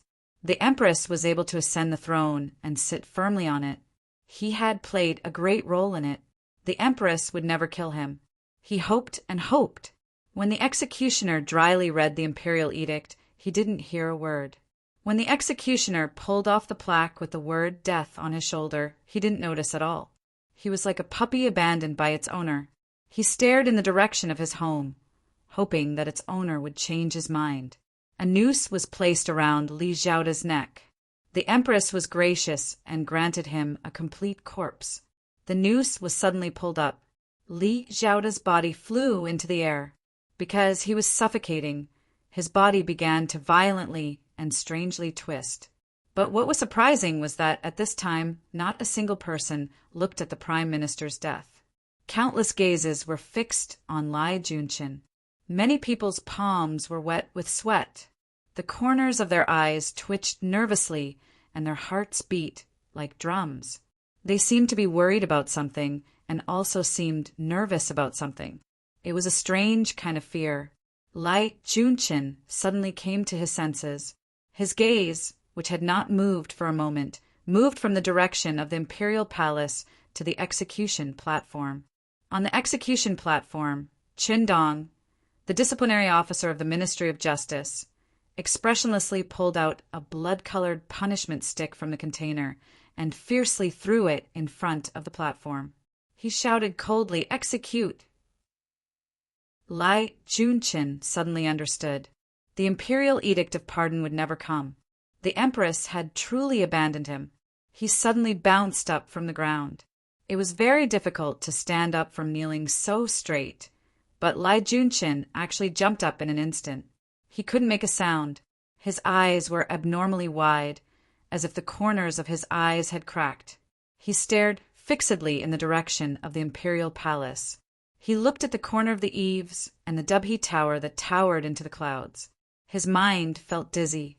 Without waiting for the 2 executioner's assistants to push him down, his knees buckled, and he once again knelt heavily on the execution platform. Crack! The sharp demon head blade slid across his neck. This strike of the executioner had used the best strike of his entire life. The blade accurately slid through the crack between the bones of Lai Junchen's neck. There was not the slightest bit of obstruction. His head, along with a mouthful of fresh blood, sprayed out more than 3 meters before landing heavily on the ground. It rolled forward a few times before stopping. Lai Junchen's headless corpse slowly fell forward, and with a thud it fell to the ground. At this time, Li Xiaoda's corpse had just stopped trembling for the last time.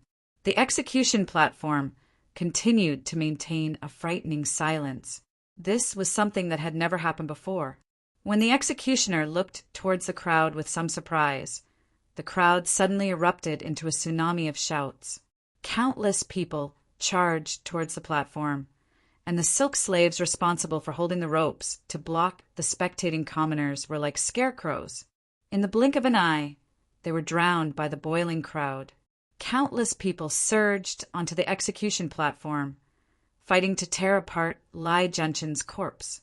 There was one person who charged at the very front, pouncing on Lai Junchen's body like a wolf, viciously biting off a piece of flesh.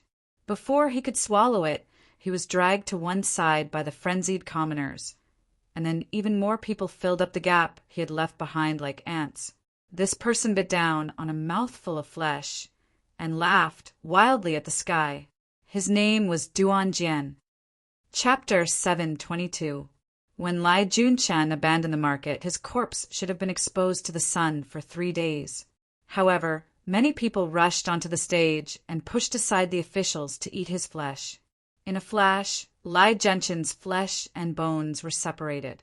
His eyes were peeled off his face, his stomach and heart were exposed, and he was trampled into mud.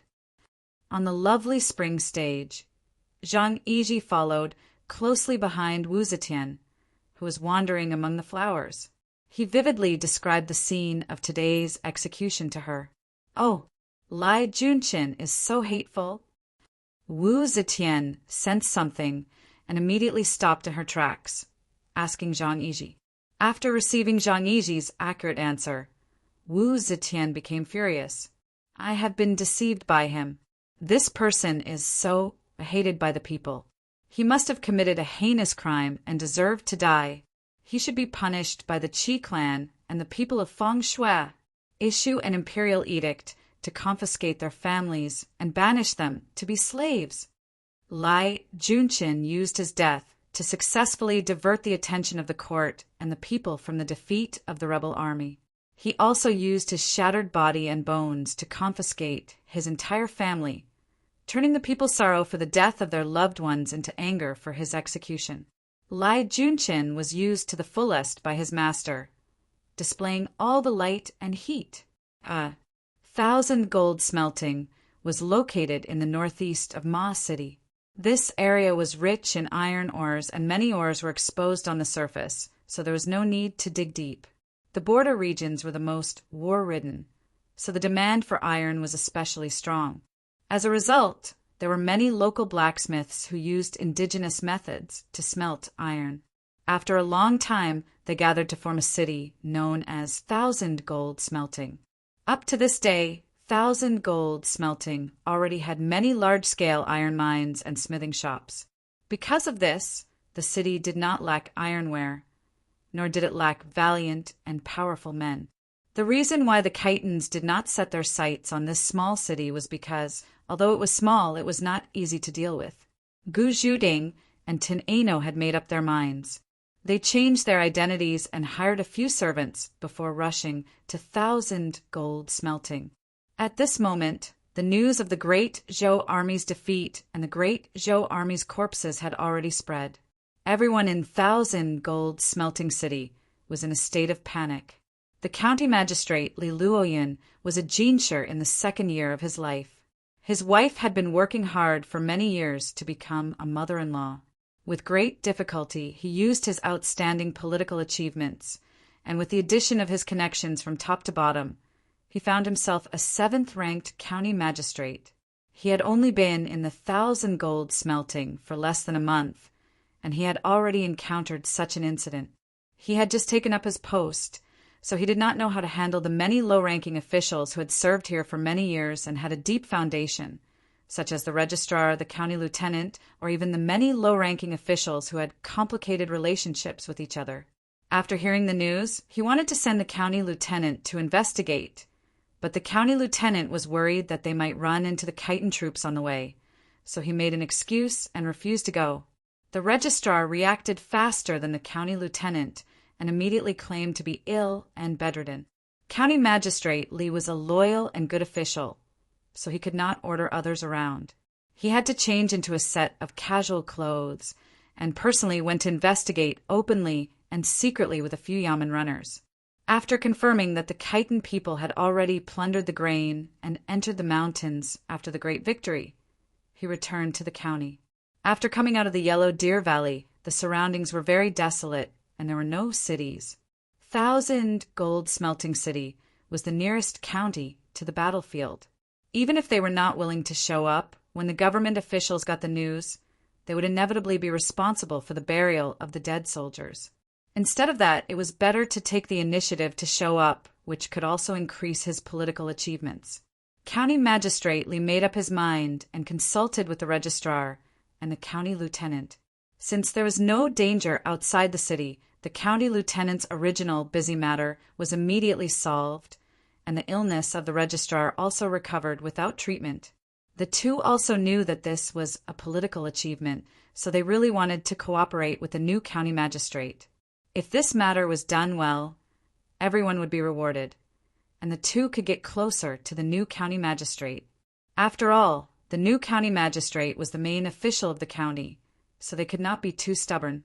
But whether it was sending workers to collect the corpses or to cremate them, which did not need money.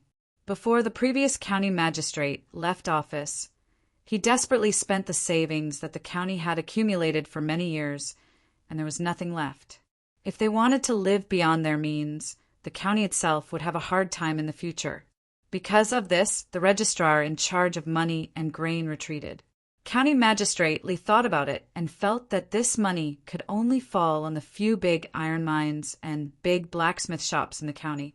He planned to invite the local rich people who made a fortune by smelting iron in the county and use the county magistrate's reputation to raise a sum of money. At this time, Tin Ano and Gu Zhuting arrived at the county. Gu Zhuting disguised herself as a rich merchant, and Tin Ano disguised himself as her servant. They took the initiative to find the county magistrate Li Luoyun, willing to do a great charity for the fallen soldiers. She would pay for the workers to collect the corpses, by the coal needed for the cremation of the corpses, and by more than 10,000 urns for ashes. This amount of money was not small. If County Magistrate Lee solicited donations, he would only be able to cover the initial expenses, and he still had to apply for the follow-up funds. Now that he met a great philanthropist with a huge amount of money, it was really a blessing from the heavens. He hurriedly cooperated with Gu Zhuting and claimed that he would ask the imperial court to reward Gu Zhuting for her righteous deeds. With County Magistrate Li's cooperation, Gu Zhuting ordered a large number of urns for ashes from a place that produced pottery and arranged a cremation site outside of Thousand Gold Smelting City. This city was mainly used for metallurgy, so it had a large reserve of coal and charcoal. As long as one had the money, they could directly buy them from the big iron mines. As for the furnace for refining the corpses, they directly used some old iron smelting furnaces that had already been scrapped. The local iron or merchants were not stingy. The majority of the righteous act was taken care of by the great philanthropist who was passing by. They took the initiative to reduce the excavation and production tasks of their iron or mines during this period of time, freeing up a large number of laborers to collect the bodies of the Zhou army's fallen soldiers. For the miners and blacksmiths, there was money to be made in any kind of work. This work was even easier than forging iron and mining. The people at the border were used to seeing life and death, so they did not hate or fear corpses. Naturally, they were willing to do it. In a short period of time, a large number of corpses were continuously transported to Thousand Gold Smelting City, where they began to refine the corpses and collect the ashes. County Magistrate Li organized a large number of civil servants and persuaded the scholars of the county to come forward to help. They registered each corpse in advance, put their belongings into bags, and marked them. Such a scene was certainly lively, but when the corpses were constantly transported in, and the corpse refining furnace spewed out flames day and night, refining the once living lives into urns of snow-white bone ashes, no one was happy. Even those miners and blacksmiths who were paid daily. Tineno was even more tormented. She could not eat or sleep in peace if there was no news from Yongfan for a day. Every time a corpse was sent to her, she would be frightened. During this period of time, County Magistrate Li really regarded Gu Zhuting as his living bodhisattva. No matter how much information County Magistrate Li got from the soldiers who escaped to the city, Gu Zhuting could get the same information from County Magistrate Li. She and Anu gradually learned about the whole battle, and also learned that some generals were captured alive by the Khitans. Although this time the Zhou army underestimated the enemy and fell into the ambush, resulting in the death of 160,000 soldiers, it was impossible to kill all of them. The so-called total annihilation only meant that the Zhou army could not keep any organized troops and completely lost the ability to fight. The surviving soldiers escaped one after another. Most of them moved towards Thousand Gold City, which was the nearest to them. Anu's favorite thing to do every day was to see the Zhou army coming from afar. Although Thousand Gold City had taken in 3,000 to 4,000 wounded and defeated soldiers in the past few days, she did not see the face that she was most familiar with. After all, it gave her hope. During this period of time, they also contacted the branch of Succession Hall in the north. Although Succession Hall was weak in the local area, they still tried their best to help. They sent people to nearby places such as Ma City and Lulong to investigate all the soldiers who were lucky enough to escape, hoping to find traces of Yongfan. However, the core strength of the Succession Hall wasn't much. Many of the branches didn't know the identity of the suzerain, and they didn't even know the existence of the Succession Hall. The Succession Hall controlled them completely through economic means, so they didn't know who the person they were looking for was. These people who were sent to various cities only knew that their master's business mainly relied on a rich merchant, and the person they were looking for had a very close relationship with that rich merchant. If they found this person, not only would they be able to curry favor with that rich merchant, but their masters would also be able to obtain more business, and the person who found Yongfan would also be rewarded with a generous reward, so they worked especially hard. The towering ancient trees isolated the hustle and bustle of the mortal world. Here, whether it was the neighing of horses or the shouts of people, it only served to make the valley even more tranquil. There was no sense of clamor. At the edge of the dense forest, there was a patch of green grass, and the sun was shining on the grass. Yongfan, who was being searched for thousands of times, was lying on the soft grass, shaking a green foxtail in boredom. He squinted his eyes and let the warm sun shine on him. The forest here was deep and dense, easy to defend and difficult to attack. Along the way, Yongfan, who had his eyes wide open, was already confused. There were mountains and trees all along the way, and there was no obvious sign at all. They were all similar mountains, rivers, and trees, so he could not remember the way at all. There were about a dozen generals who were captured together with Yongfan. At this moment, they were scattered on this hillside, standing or standing. Yongfan was not familiar with these people. Zhang Xuanyu and Ma Renjie, the highest-ranking officers among the captured generals, were heavily guarded by the Khitans. They were detained in a cave on the other side of the mountain. Even during the time when they were out, Yongfan and the others did not see them. The cave was damp and dark. If one did not bask in the sun, even if one did not suffer from arthritis, being locked up in the cave for 3 days would cause one to fall ill. Therefore, even though he felt that the sun was somewhat fierce, Yongfan was still reluctant to return to the cave. This was the only place in front of the cave where they could move around. In the distance, Fei Emo walked over. Although they were enemies, Fei Emo very much liked to chat with Yongfan. When it came to the darkness of the court, Yang Fan would curse with him. When it came to the tragic death of the Blacktooth great general, Yang Fan would feel regret with him. When it came to the oppression and extortion of the Kythons by the border generals, Yang Fan would express deep sympathy for him. Fei Emo wasn't lacking in scheming. Although Yang Fan felt that this was a deliberate response to lower Fei Mo's wariness and get closer to her, Fei Emo could tell that his attitude came from the bottom of his heart. Therefore, although they were still enemies, Fei Emo increasingly liked to chat with him. Whenever he had time, he would come over to Yang Fan's place. When Yang Fan heard the heavy footsteps, the lightly swaying foxtail grass stopped. He could tell that it was Fei Mo's voice. He had always felt that, even though he was captured, he should still do something. However, he could not think of what he could do. It was only last night that he finally thought of an idea. Therefore, he waited for Fei Emo the entire day. Fei Emo finally came. Hearing the approaching footsteps, Yang Fan hummed and continued to shake the foxtail grass in his hand. Chapter 7:23. It's rare to see a captive like you behave like this. Fei Emo walked over and saw Yang Fan's carefree expression. He couldn't help but find it both funny and annoying. He mocked him and sat down next to Yang Fan. He handed over a grass leaf larger than his palm that contained a handful of mulberries. Some of them were ripe and dark purple, emitting a sweet fragrance. Some were even bright red. It's bad enough being a captive. Do you want to torture yourself every day with a bitter expression? Yang Fan smiled and sat up. He threw away the green foxtail grass and took the mulberries wrapped in the grass leaf. He picked one up and threw it into his mouth. The flesh was thick, slightly sour, and extremely sweet. It was indeed delicious.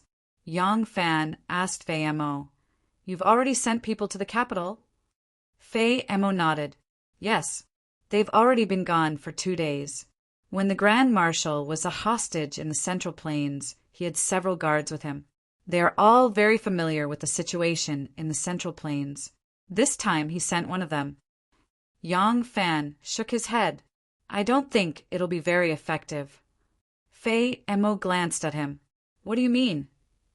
Yang Fan threw another mulberry into his mouth. "That's right. You have won many battles, but the imperial court has never paid any attention to you. The more battles you win, the less the Empress will be able to lower herself to negotiate peace with you. If it was the Tubo or the Turks, there might be room for negotiation, but you—" Fei Emo said, "We've captured more than 10 of your generals. If that Wu woman doesn't agree, none of you will live." Yang Fan sneered. "Old Fei, do you think this is a war between your 2 tribes? You've captured a few of their leaders, and you want them to use cattle, sheep, and pastures to redeem them? This is the imperial court. Whether it's for the dignity of the Empress or the imperial court, they will never lower their heads to you." Fei Mo's dark face turned red. "All along, when the imperial court wants us to fight, we will send troops. We will prepare our own food, weapons, and horses. We will first fight with Emperor Taizong, then listen to Emperor Gaozong's orders. When the imperial court wants us to pay tribute, we will pay. Every year, we will choose the best furs and fattest cattle to pay tribute. But how does the imperial court treat us? Your border armies are not guarding our outer perimeter to protect us, the subjects of the imperial court. Instead, they are guarding our inner perimeter. The Turks are relying on us to defend, but you are guarding against us as if we are thieves. We are exchanging our cattle and sheep with the Han people in the border regions for some rations. But your border generals are still collecting heavy taxes. We don't want much right now. We are still willing to respect the imperial court as our master. We only want to be treated less harshly, less oppressed. Allow us to trade cattle and sheep with you Han people on equal terms and withdraw your so-called border armies. Is to be. This is too much." Yang Fan said, "From your point of view, it's certainly righteous and confident. But you must understand that you are not the Tubo or the Turks. You are not a country. You do not have the right to rebel first, kill the soldiers of the court, capture the generals of the court, and then negotiate with the court, haggling over the terms. With regards to your actions, the only option left for the imperial court is to strike down harshly and kill one to serve as a warning to others. If the imperial court agrees to your request, it won't just be a matter of face. The imperial court's territory is huge, and there are many tribes like you. If they make an exception for you today, others will follow suit. What will the imperial court do then? Fei Mo went silent for a moment before she sneered. If there's nothing to talk about, then let's continue. However, since the imperial court has abandoned you, you are no longer of any use. When our messengers bring back bad news from the imperial court, the Khan will definitely execute you. Yang Fan placed the mulberries on the grass and lay down facing the sky. Using his arms as a pillow, he sighed and said, I did not die in the midst of thousands of horses and horses. I am already very lucky to be able to live this long. If I can't avoid death in the end, I have nothing to regret. However, if I die, I won't be lonely on the road to hell. Anyway, it won't be long before you come to accompany me. Fei Mo spat out a mouthful of saliva and scolded, Don't talk about bad luck. I won't die. Is your imperial court's army very powerful? An army of 160,000 was still swallowed by us in one gulp. Yang Fan raised a finger and leisurely wagged it. You can't say it like that. This time, the imperial court suffered a great loss because they were too arrogant. From the generals to the soldiers, not a single one of them took you seriously. Next time, do you think the imperial court's army will still be so careless? Fei Mo sneered and didn't say anything. She thought to herself, Do you think we placed all our hopes on the imperial court to sue for peace? We didn't just prepare one hand for this. However, this was an extremely confidential matter. Even though Yang Fan was already a prisoner, and she wasn't afraid of him leaking it, Fei Mo still couldn't say anything. Yang Fan continued, You were also a soldier, so you must know some stories from ancient times. Look at those roving bandits. Which one of them can stir up the slightest wave, regardless of the final outcome? Those who once had glory must grasp 2 points. Fei Mo's expression changed. She hurriedly asked, What 2 points? Yang Fan said, First, there must be a stable base. There must be people to control, and food to gather. Those who roam everywhere without a base won't be able to last more than a few days. Fei Mo was silent for a moment. What about the second point? Yang Fan said, Second, there must be a clear position. You must let the world know what you want and what you are fighting for. Moreover, what you want is what the world wants. Only then will a just cause be supported by many. Chen Shang and Wu Guang are just 2 bumpkins, but they both know to shout, Slay the tyrannical Qin. Slay the tyrannical Qin to rally the world. Shang Tang rebelled against Xia, saying, Time is lost, I will die with you. Fan Chong of the Red Eyebrows Army, an illiterate man, also knows to shout, Those who kill shall die. Those who injure shall suffer. Zhang Jiao said, The heavens are dead, the yellow sky shall rise. The year is 60 years old, the world is prosperous. Wang Mang forged the heavenly mandate. Emperor Guangwu of Han said, The Lu family will rise again, the Li family will assist. As for our dynasty, let me ask you, what do you have? Fei Mo retorted, All nonsense. Do you think we, the Khitan tribe, can become an independent country or even overthrow the Tang dynasty? If we say that, it will really be considered a rebellion. The imperial court will not rest until we are annihilated. Yang Fan said, Do you think that because you have not shouted the slogan of independence or overthrowing the great Zhou, your actions are not considered a rebellion? During the rebellion of the 7 kings of Han, although they did not dare to shout the slogan of rebellion, they still shouted, Purge the emperor's side, kill Chao Kuo, to tell the world that their intention is Chao Kuo, not the emperor, so that the world will not join forces to punish them. Fei Mo fell into deep thought. After a while, she slowly said, What slogan can we shout? Yang Fan said, Wu and Zhou are in power, but the common people still think of Li Tang. If you can shout the slogan of supporting Li Tang, supporting Prince of Xiang Li Dan, and supporting Prince of Luling Li Xian, then you will be able to comply with the will of the heavens and the people. The common people will not oppose you so strongly, and if the imperial court wants to deal with you, it will also cause all kinds of criticism. Fei Mo's eyes brightened. Slapping her thigh, she exclaimed, Wow, it really is a good idea. If we do it this way, we will have a good reason to attack and will instead make the imperial court look unjust. If the imperial court sends an army, the officers and soldiers who are determined to restore Li Tang will not go all out to suppress us. Yang Fan smiled. Exactly. Fei Mo said excitedly, I will go talk to the Khan and the Grand Marshal. Fei Mo jumped up and walked away. Yang Fan secretly let out a sigh of relief. After getting along with Fei Mo for a few days, he knew that Fei Mo's mind wasn't as rough as his appearance. He was afraid that he wouldn't be able to convince him. Seeing Fei Mo leave, Yang Fan picked up the bag of mulberries. Blowing away a few ants that had crawled onto it, he picked up a mulberry and tossed it into his mouth. It tasted very sweet. After a while, heavy footsteps came from behind him. Yang Fan turned his head and saw that Fei Mo had returned and was once again in front of him. Yang Fan raised his eyebrows in surprise. Fei Mo's face was gloomy. Emphasizing each word, she said, You are using me, aren't you? Yang Fan's heart skipped a beat. Pretending to be calm, he asked, Why do you say that? Fei Mo said, You are a former subordinate of Great General He Chi-chang, and Great General He Chi-chang was harmed by the Zhou imperial court.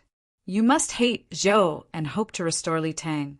You gave me this idea because you hope to use us Kaitins to exert pressure on the imperial court and force the emperor to not dare to tamper with the crown prince selection. Am I right? Yang Fan's goal was too obvious. He and the Kaitins were enemies, so there was no reason for him to help them think of an idea that would allow them to gain a foothold in the name of righteousness. As long as Fei Mo changed her mind, it would be hard not to guess his intentions. Yang Fan made up his mind and straightforwardly said, That's right. I am using you to work for the two princes of Li Tang. I don't like this imperial court, and I also don't like a woman becoming the emperor. In order to protect her power, she wantonly kills. But my idea isn't harmful to you, is it? Fei Mo chuckled. That's right. As long as it can cause trouble for that woman, it is a good idea. I came back to tell you not to treat me as a fool. Fei Mo turned around and left with a hearty laugh. After these few days of interaction, Fei Mo had long understood Yang Fan's attitude. This Zhou general clearly loathed his emperor and the Zhou imperial court, so he was not surprised that Yang Fan would help him come up with this idea. This slogan could obviously improve their awkward situation. Although the Han people would not join them because of this, they were Kaitins and not Li Tang's imperial court. But if that woman wanted to recruit troops to quell the rebellion, there would not be so many people who would join. Seeing Fei Mo leave laughing, Yang Fan secretly heaved a sigh of relief. This was an excellent opportunity. The forces loyal to the Li Tang Empire were gradually recovering and secretly seizing power. If the Kaitins were used as pressure to force the imperial court to adjust its policies, the Li Tang Empire's forces would undoubtedly further recover and develop rapidly. However, to achieve this, it was not enough to just rely on the Kaitins to shout this slogan. Someone in the imperial court had to cooperate. Now that Yang Fan was in the hands of the enemy, he could not play a leading role in this matter. But he believed that the old fellows of the Heaven Observation Division would keenly grasp this opportunity. Old great-grandfather Li and the other old foxes of the 7 sects and 5 families would not let go of this opportunity. Di Renjie and the other exiled prime ministers and important ministers would not be indifferent when they heard this slogan. Taiping, the cunning little fox, would also not let this great opportunity slip from his grasp. Thinking of this, Yang Fan could not help but sigh softly. Being captured by the enemy as a captive could have an unprecedented impact on the imperial court. This was really unexpected. But how could he escape with his life? This was not something that could be done with a pair of sharp tongues. Chapter 724. By the time Ning entered Luoyang, the emperor had already sternly rejected the Khitan's conditions for peace talks. The Khitans, having their conditions rejected, once again invaded Hebei. At the same time, they raised a clear political slogan: "Return our prince of Xiang and Luling." The prince of Luling, Li Xian, and the prince of Xiang, Li Dan, were the only two surviving sons of Emperor Li Ji. Both of them had once been crowned emperor, but they had been deposed by Wu Zetian. Li Xian had been demoted to the prince of Luling and had actually been placed under house arrest in Fangzhou. Li Dan had become the crown prince from emperor, but everyone knew that he was just a decoration. For Wu Zetian, the Khitans had raised the banner of injustice for Li Xian and Li Dan.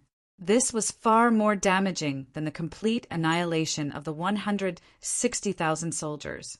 She impatiently wanted to reorganize the army and fight again to exterminate these rebels, but she had never been able to gather enough soldiers. When Princess Taiping heard the news of Yang Fan's disappearance, she was also deeply worried and secretly ordered people to search for him. She deeply regretted that she had recklessly suggested that Yang Fan should return to the army, resulting in a grave mistake. But when the Khitans announced their political program, even though she knew that this was a slogan meant to reduce resistance and bewitch people, it was not impossible to use it. Even though Princess Taiping's mind was in a mess, she still keenly sensed this opportunity. She immediately put her disorderly mind in order and began to make arrangements.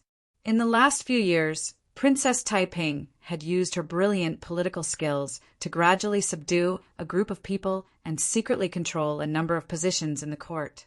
However, on the one hand, she needed to continue to conceal her own strength, and on the other hand, she truly did not have the strength to openly compete with Wu Qingxi, Wu Sanxi, and Zhang Erzhang, so the positions she obtained were not particularly important.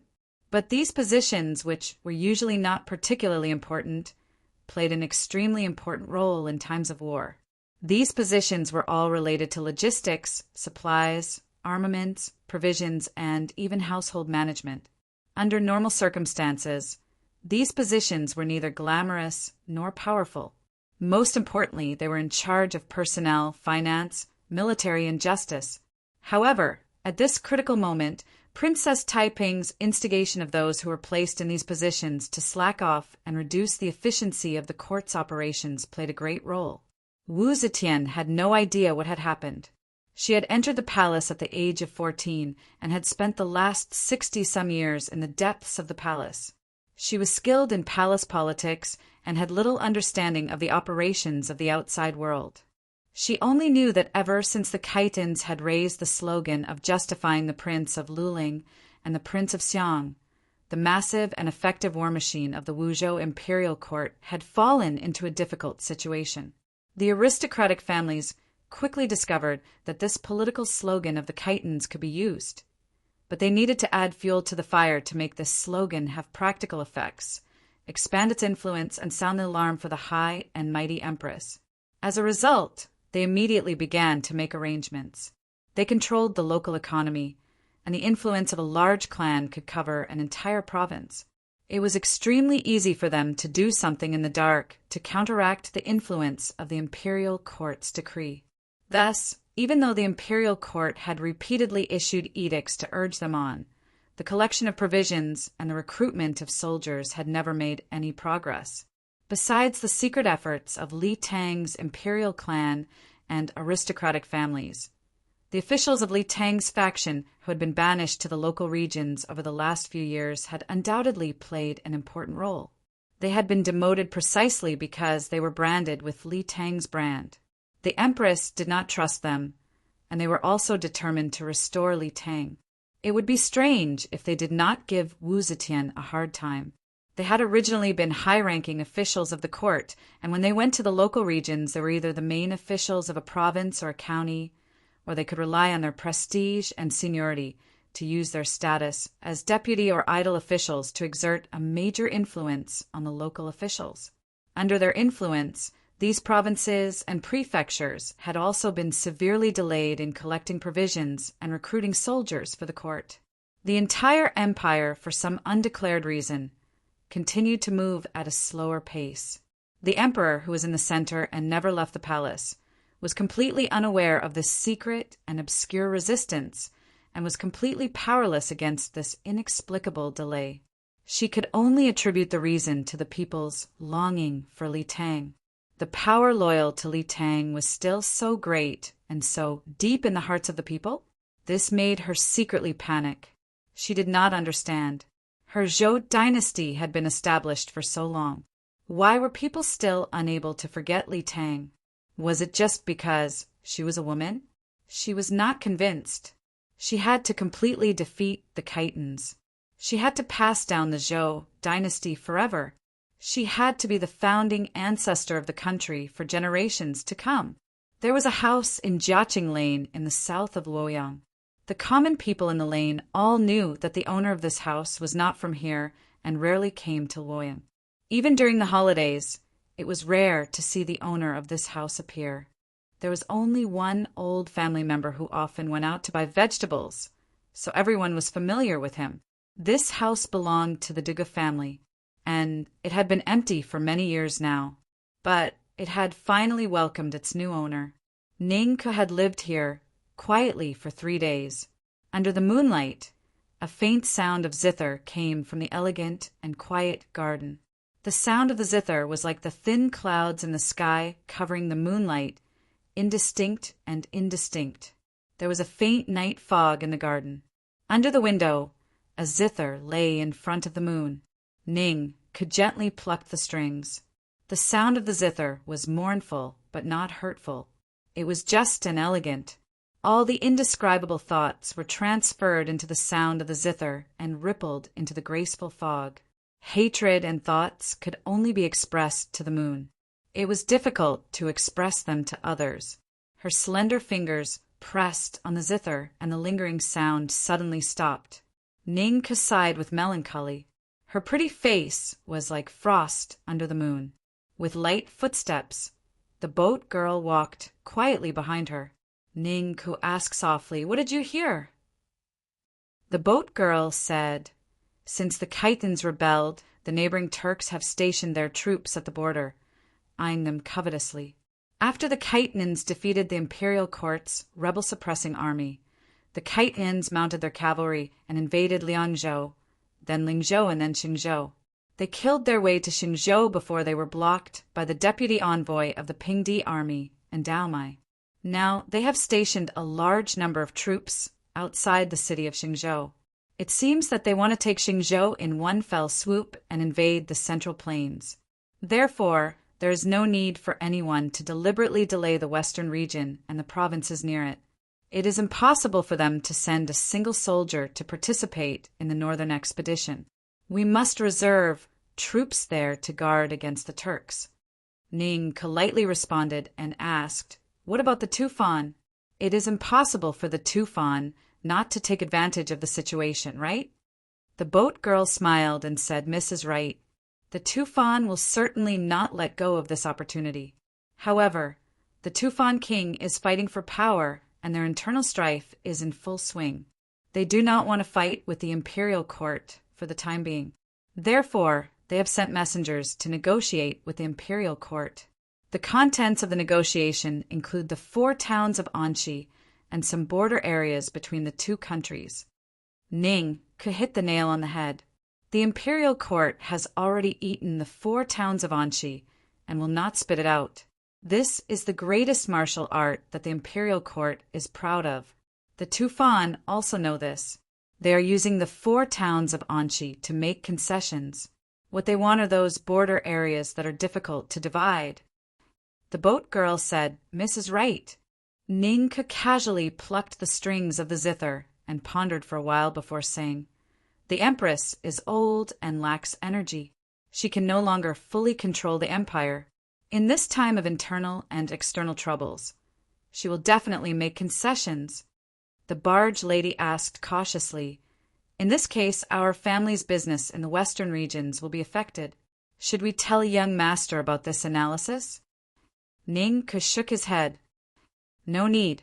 Eldest brother is the head of the family. There are some things that he should know. I should try my best to reduce the impact on him." The boat girl answered in a low voice and said, "Yang Fan is still missing. Madame Yang is devastated. The strange thing is that there is no news about the second madam of the Yang family. It seems that she is not in the mansion. Miss, do you want to visit her?" Ning Ke's eyes dimmed. He said faintly, "What for?" "No one can help her unless there is news about Yang Fan. Besides, who am I to visit her?"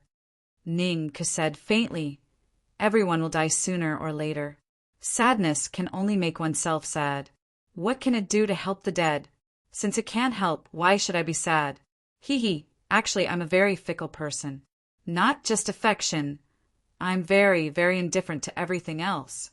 2 clear teardrops silently fell from her eyes and landed on her dress. Ning gently stood up and looked back with a smile.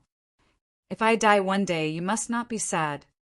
The boat lady looked at Zhang Qingsu's thin face, and her heart ached.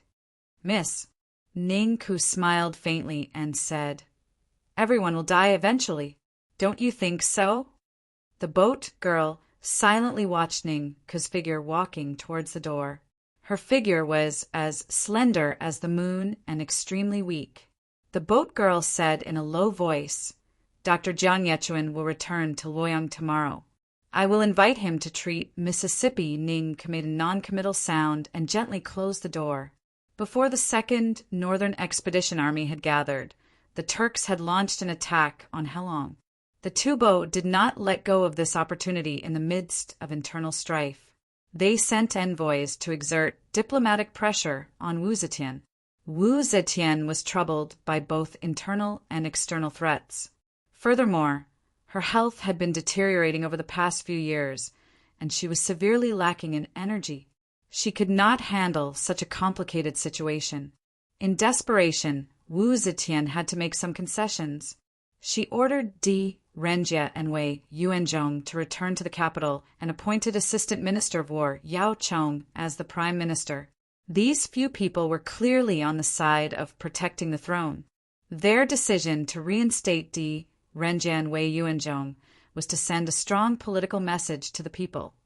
The crown prince must belong to the Li family. The emperor will not appoint a nephew of the Wu family as the crown prince. In this situation, the Khitans in the north were in a mess, the Turks were taking advantage of the situation in the west, and the barbarians in the south had just calmed down. Moreover, Wu Zetian also received news that the Khitans seemed to be in contact with the Shi people. The Shi people were not as respectful as during the time of Taizong and Gaozong. In recent years, they often paid lip service to the Wuzhou court. If they also participated in the rebellion, it was tantamount to stabbing the seriously ill Wuzhou court in the heart. In the face of such a situation, Wu Zetian, who had always been strong and never bowed down, had to show her attitude.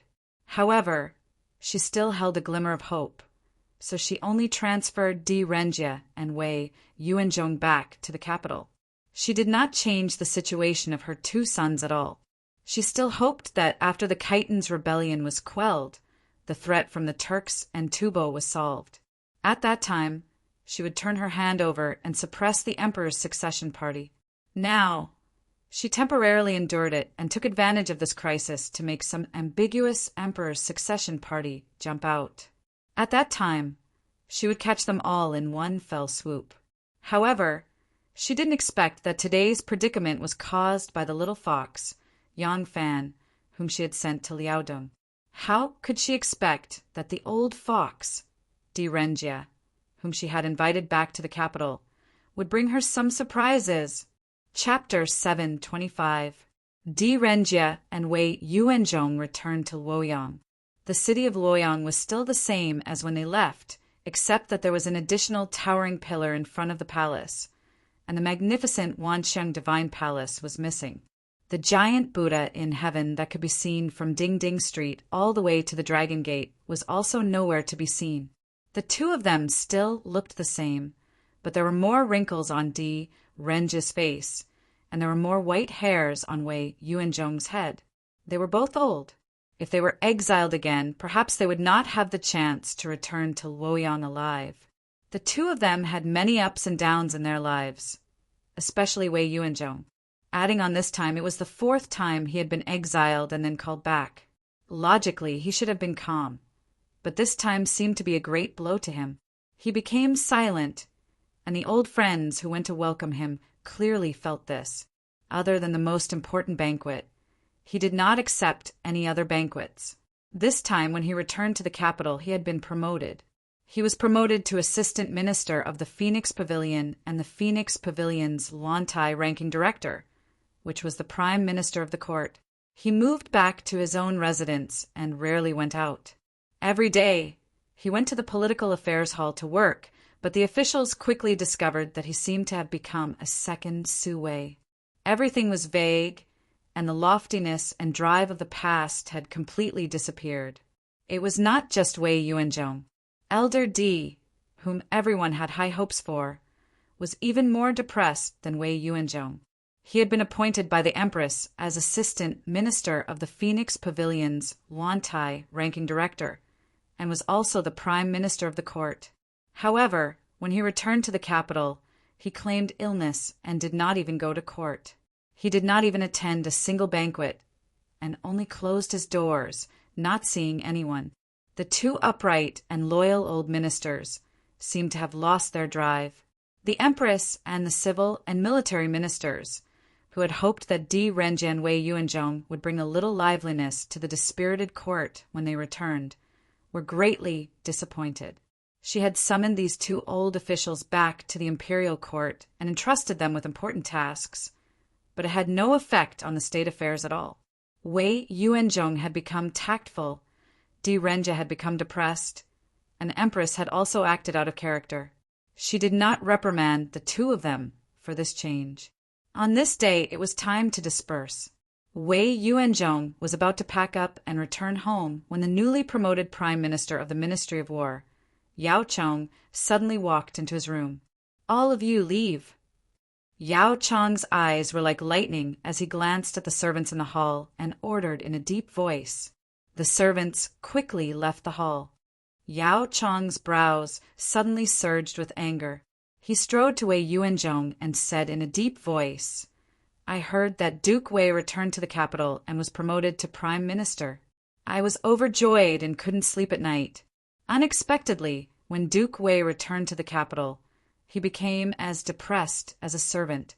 He is even worse than Su Moling was back then. How disappointing." Wei Yuanzhong, who had been silent and gloomy, sat behind the table and glared at Yao Chong for a while. Suddenly he laughed. "Ha ha, Yuanji, you are now Prime Minister, but your temperament is still the same. I thought you would have to endure for a few more days before questioning this old man." Yao Chong was startled, and his anger disappeared. He asked doubtfully, "You knew I would come? You old fellow, what exactly are you selling in your gourd? Yuanji, you are really muddle-headed." Wei Yuanzhong pointed at Yao Chong. "Sit down." Yao Chong was full of doubts. He picked a seat and sat down next to Wei Yuanzhong. Wei Yuanzhong was silent for a while, then said, "The Khitans shouted the slogan, 'Return Luling, Prince of Xiang.' What do you think about this?" The two were like-minded friends, so Yao Chong would naturally tell him everything he knew. He lowered his voice and said, "This will naturally be of great benefit to us. If we can use this matter appropriately, then—" Wei Yuanzhong waved his hand to stop him, then slowly said, "This servant doesn't know who gave those Khitan barbarians such a good idea, but also helped us create a good opportunity. But did you notice that their slogan was 'Return Luling, Prince of Xiang'?" Yao Chong thought about it, but he still didn't understand. Puzzled, he asked, "What's wrong with that phrase?" Wei Yuanzhong tapped his fingers on the table and emphasized, "The Prince of Luling precedes the Prince of Xiang." Yao Chong exhaled and bitterly smiled. Duke Wei, just what sort of trick are you playing at? The Prince of Luling is older than the Prince of Xiang, and it was the Prince of Luling who became emperor first. It was only after he was deposed by the Empress that the Prince of Xiang ascended the throne. When the Empress ascended the throne, the Prince of Xiang stepped down from the throne. No matter how you look at it, what's wrong with placing the Prince of Luling before the Prince of Xiang? Wei Yuanzhong lightly shook his head. The Prince of Xiang is now the Crown Prince. Shouldn't the Crown Prince be placed before him? Yao Chong doubtfully asked. Duke Wei, you mean? Wei Yuanzhong emphasized each word. If things go wrong, we might end up working for someone else. Yao Yuanzhong's expression instantly changed. Although they all had the same goal of restoring Li Tang's throne, these people who considered themselves to be loyal subjects of Li Tang also had their own cliques. One group supported the current prince of Luling, Li Xian, while the other supported the current crown prince, Li Dan. Wei Yuanzhong and Yao Chong were both people of the prince of Xiang's faction. Although the prince of Xiang still bore the title of crown prince, everyone knew that he was as incompatible as fire and water with the Wu clan. Empress Wu Zetian also did not have a favorable opinion of him. If Wu Zetian really wanted to hand the throne to her own son, then the distant Li Xian in Fang province had a much better chance than Li Dan. Yao Chong immediately understood Wei Yuanzhong's words, but after thinking it over, he still shook his head. Even so, this is still an excellent chance to restore Li Tang's throne. If we let it go, it won't be good for anyone. If we want to fight, we shouldn't fight now. Wei Yuanzhong replied, I naturally understand that now is not the time to fight. However, we must use every opportunity to expand the Prince of Xiang's power. My current actions are not for the Emperor to see, but for Di Renjie to see. That old fox should understand my meaning. Yao Chong nodded. However, we still need to know when to stop. Going too far is as bad as falling short. That's right. Ever since Di Renjie returned to the capital, he's been confined to his sickbed. Could it be that he has the same goal, that he wants to teach us a lesson? Wei Yuanzhong smiled. I think he's trying to bargain with the Empress. After Di Renjie's sick pilgrimage, he shut himself in his residence, neither attending court nor meeting with any of his friends. He shut himself in his estate, quietly calculating and pondering the future. He was old and did not have many days left. Many things could not proceed according to his plans. He needed to clearly consider every aspect. He also wanted to restore Li Tang's throne, but he was more inclined toward the Prince of Luling. He had seen Wei Yuanzhong's actions and understood his concerns. After several days of careful consideration, he gradually made up his mind. Restoring Li Tang's throne was only a glimmer of hope, but it was far from the time to share the fruits of victory. All the forces that opposed martial arts had to be united. They could not afford to have a serious disagreement with the Prince of Xiang's party. Thus, how to strengthen the Luling party while also satisfying the Prince of Xiang's party was what he needed to consider the most.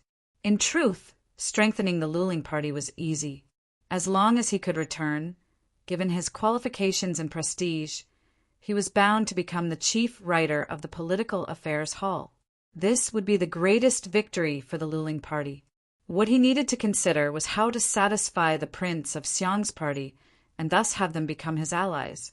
If he wanted to return and become the chief writer of the Political Affairs Hall, the first major test was whether he could deal with the war on the northern frontier and invasion of the Turks. Wu Sanxi and Wu Qingxi were certain to hold him back, and if the Prince of Xiang's party tried to interfere, no matter how great his abilities were, he would find it difficult to accomplish anything. There were already 2 prime ministers in the Political Affairs Hall that belonged to the Prince of Xiang's party. Thus, he had to first think of the conditions for his compromise with the Prince of Xiang's party. At the same time, although the Empress was old and her control over this massive empire was no longer as strong as before, her fangs and claws had still not fallen off. As for how to treat the Empress, he He needed to decide ahead of time what to do. Di Renda leisurely strolled along the banks of the river that flowed through the garden, his thoughts gradually becoming clearer. At this moment, the old steward rushed over, panting for breath as he yelled, "All Lang! Quickly go and welcome the Emperor.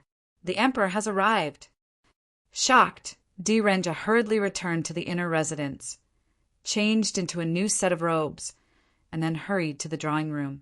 The Empress was making a private visit incognito.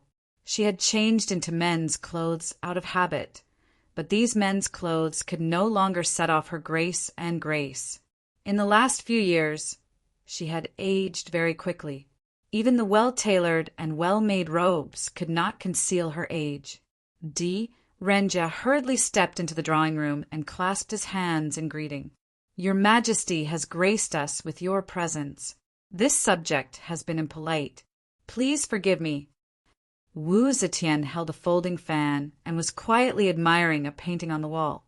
When she heard Di Renja's voice, she withdrew her gaze and turned to sit down. She glanced at Di Renja, but did not pretend to ask about his tacit understanding that he was bedridden. Wu Zetian only sighed and whispered, "We have grown increasingly tired these last few years." Di Renja bowed, but did not reply. Wu Zetian sighed. "Lai Junshin is dead, and he died without a complete corpse. When we heard about it, we were very moved. We feel you are right. The world has already been settled, and we should no longer use harsh laws." "Yes, Your Majesty," Di Renja whispered. Only at the beginning of a dynasty's establishment should a dynasty be bold and decisive. Ruling a large country is like cooking a small fish. Your Majesty has established the great Zhou dynasty for a long time. We should use some gentle methods now. Perhaps in a few years, we will be able to restore the prosperity of the Jingguan era. Wu Zetian smiled. "We also hope to see that day, but it is not peaceful now. The Khitans are rebelling, the Turks are invading, and the Tubo are beating around the bush. We need to send troops to the north, and we also need to send troops to the west. We can't gather enough rations at the moment. We have always relied on the minister. Can the minister share my worries?" Di Renja bowed and replied, "This subject is willing to be loyal to Your Majesty. However, this subject believes that there is only one way to solve the current crisis, and that is to follow the will of the people. With the Crown Prince as the commander, we will recruit troops to fight against the enemy. We will definitely be able to achieve miraculous results." With the Crown Prince as the commander? Wu Zetian was slightly moved. She closed her eyes and pondered for a while. She slowly nodded and said, "We agree."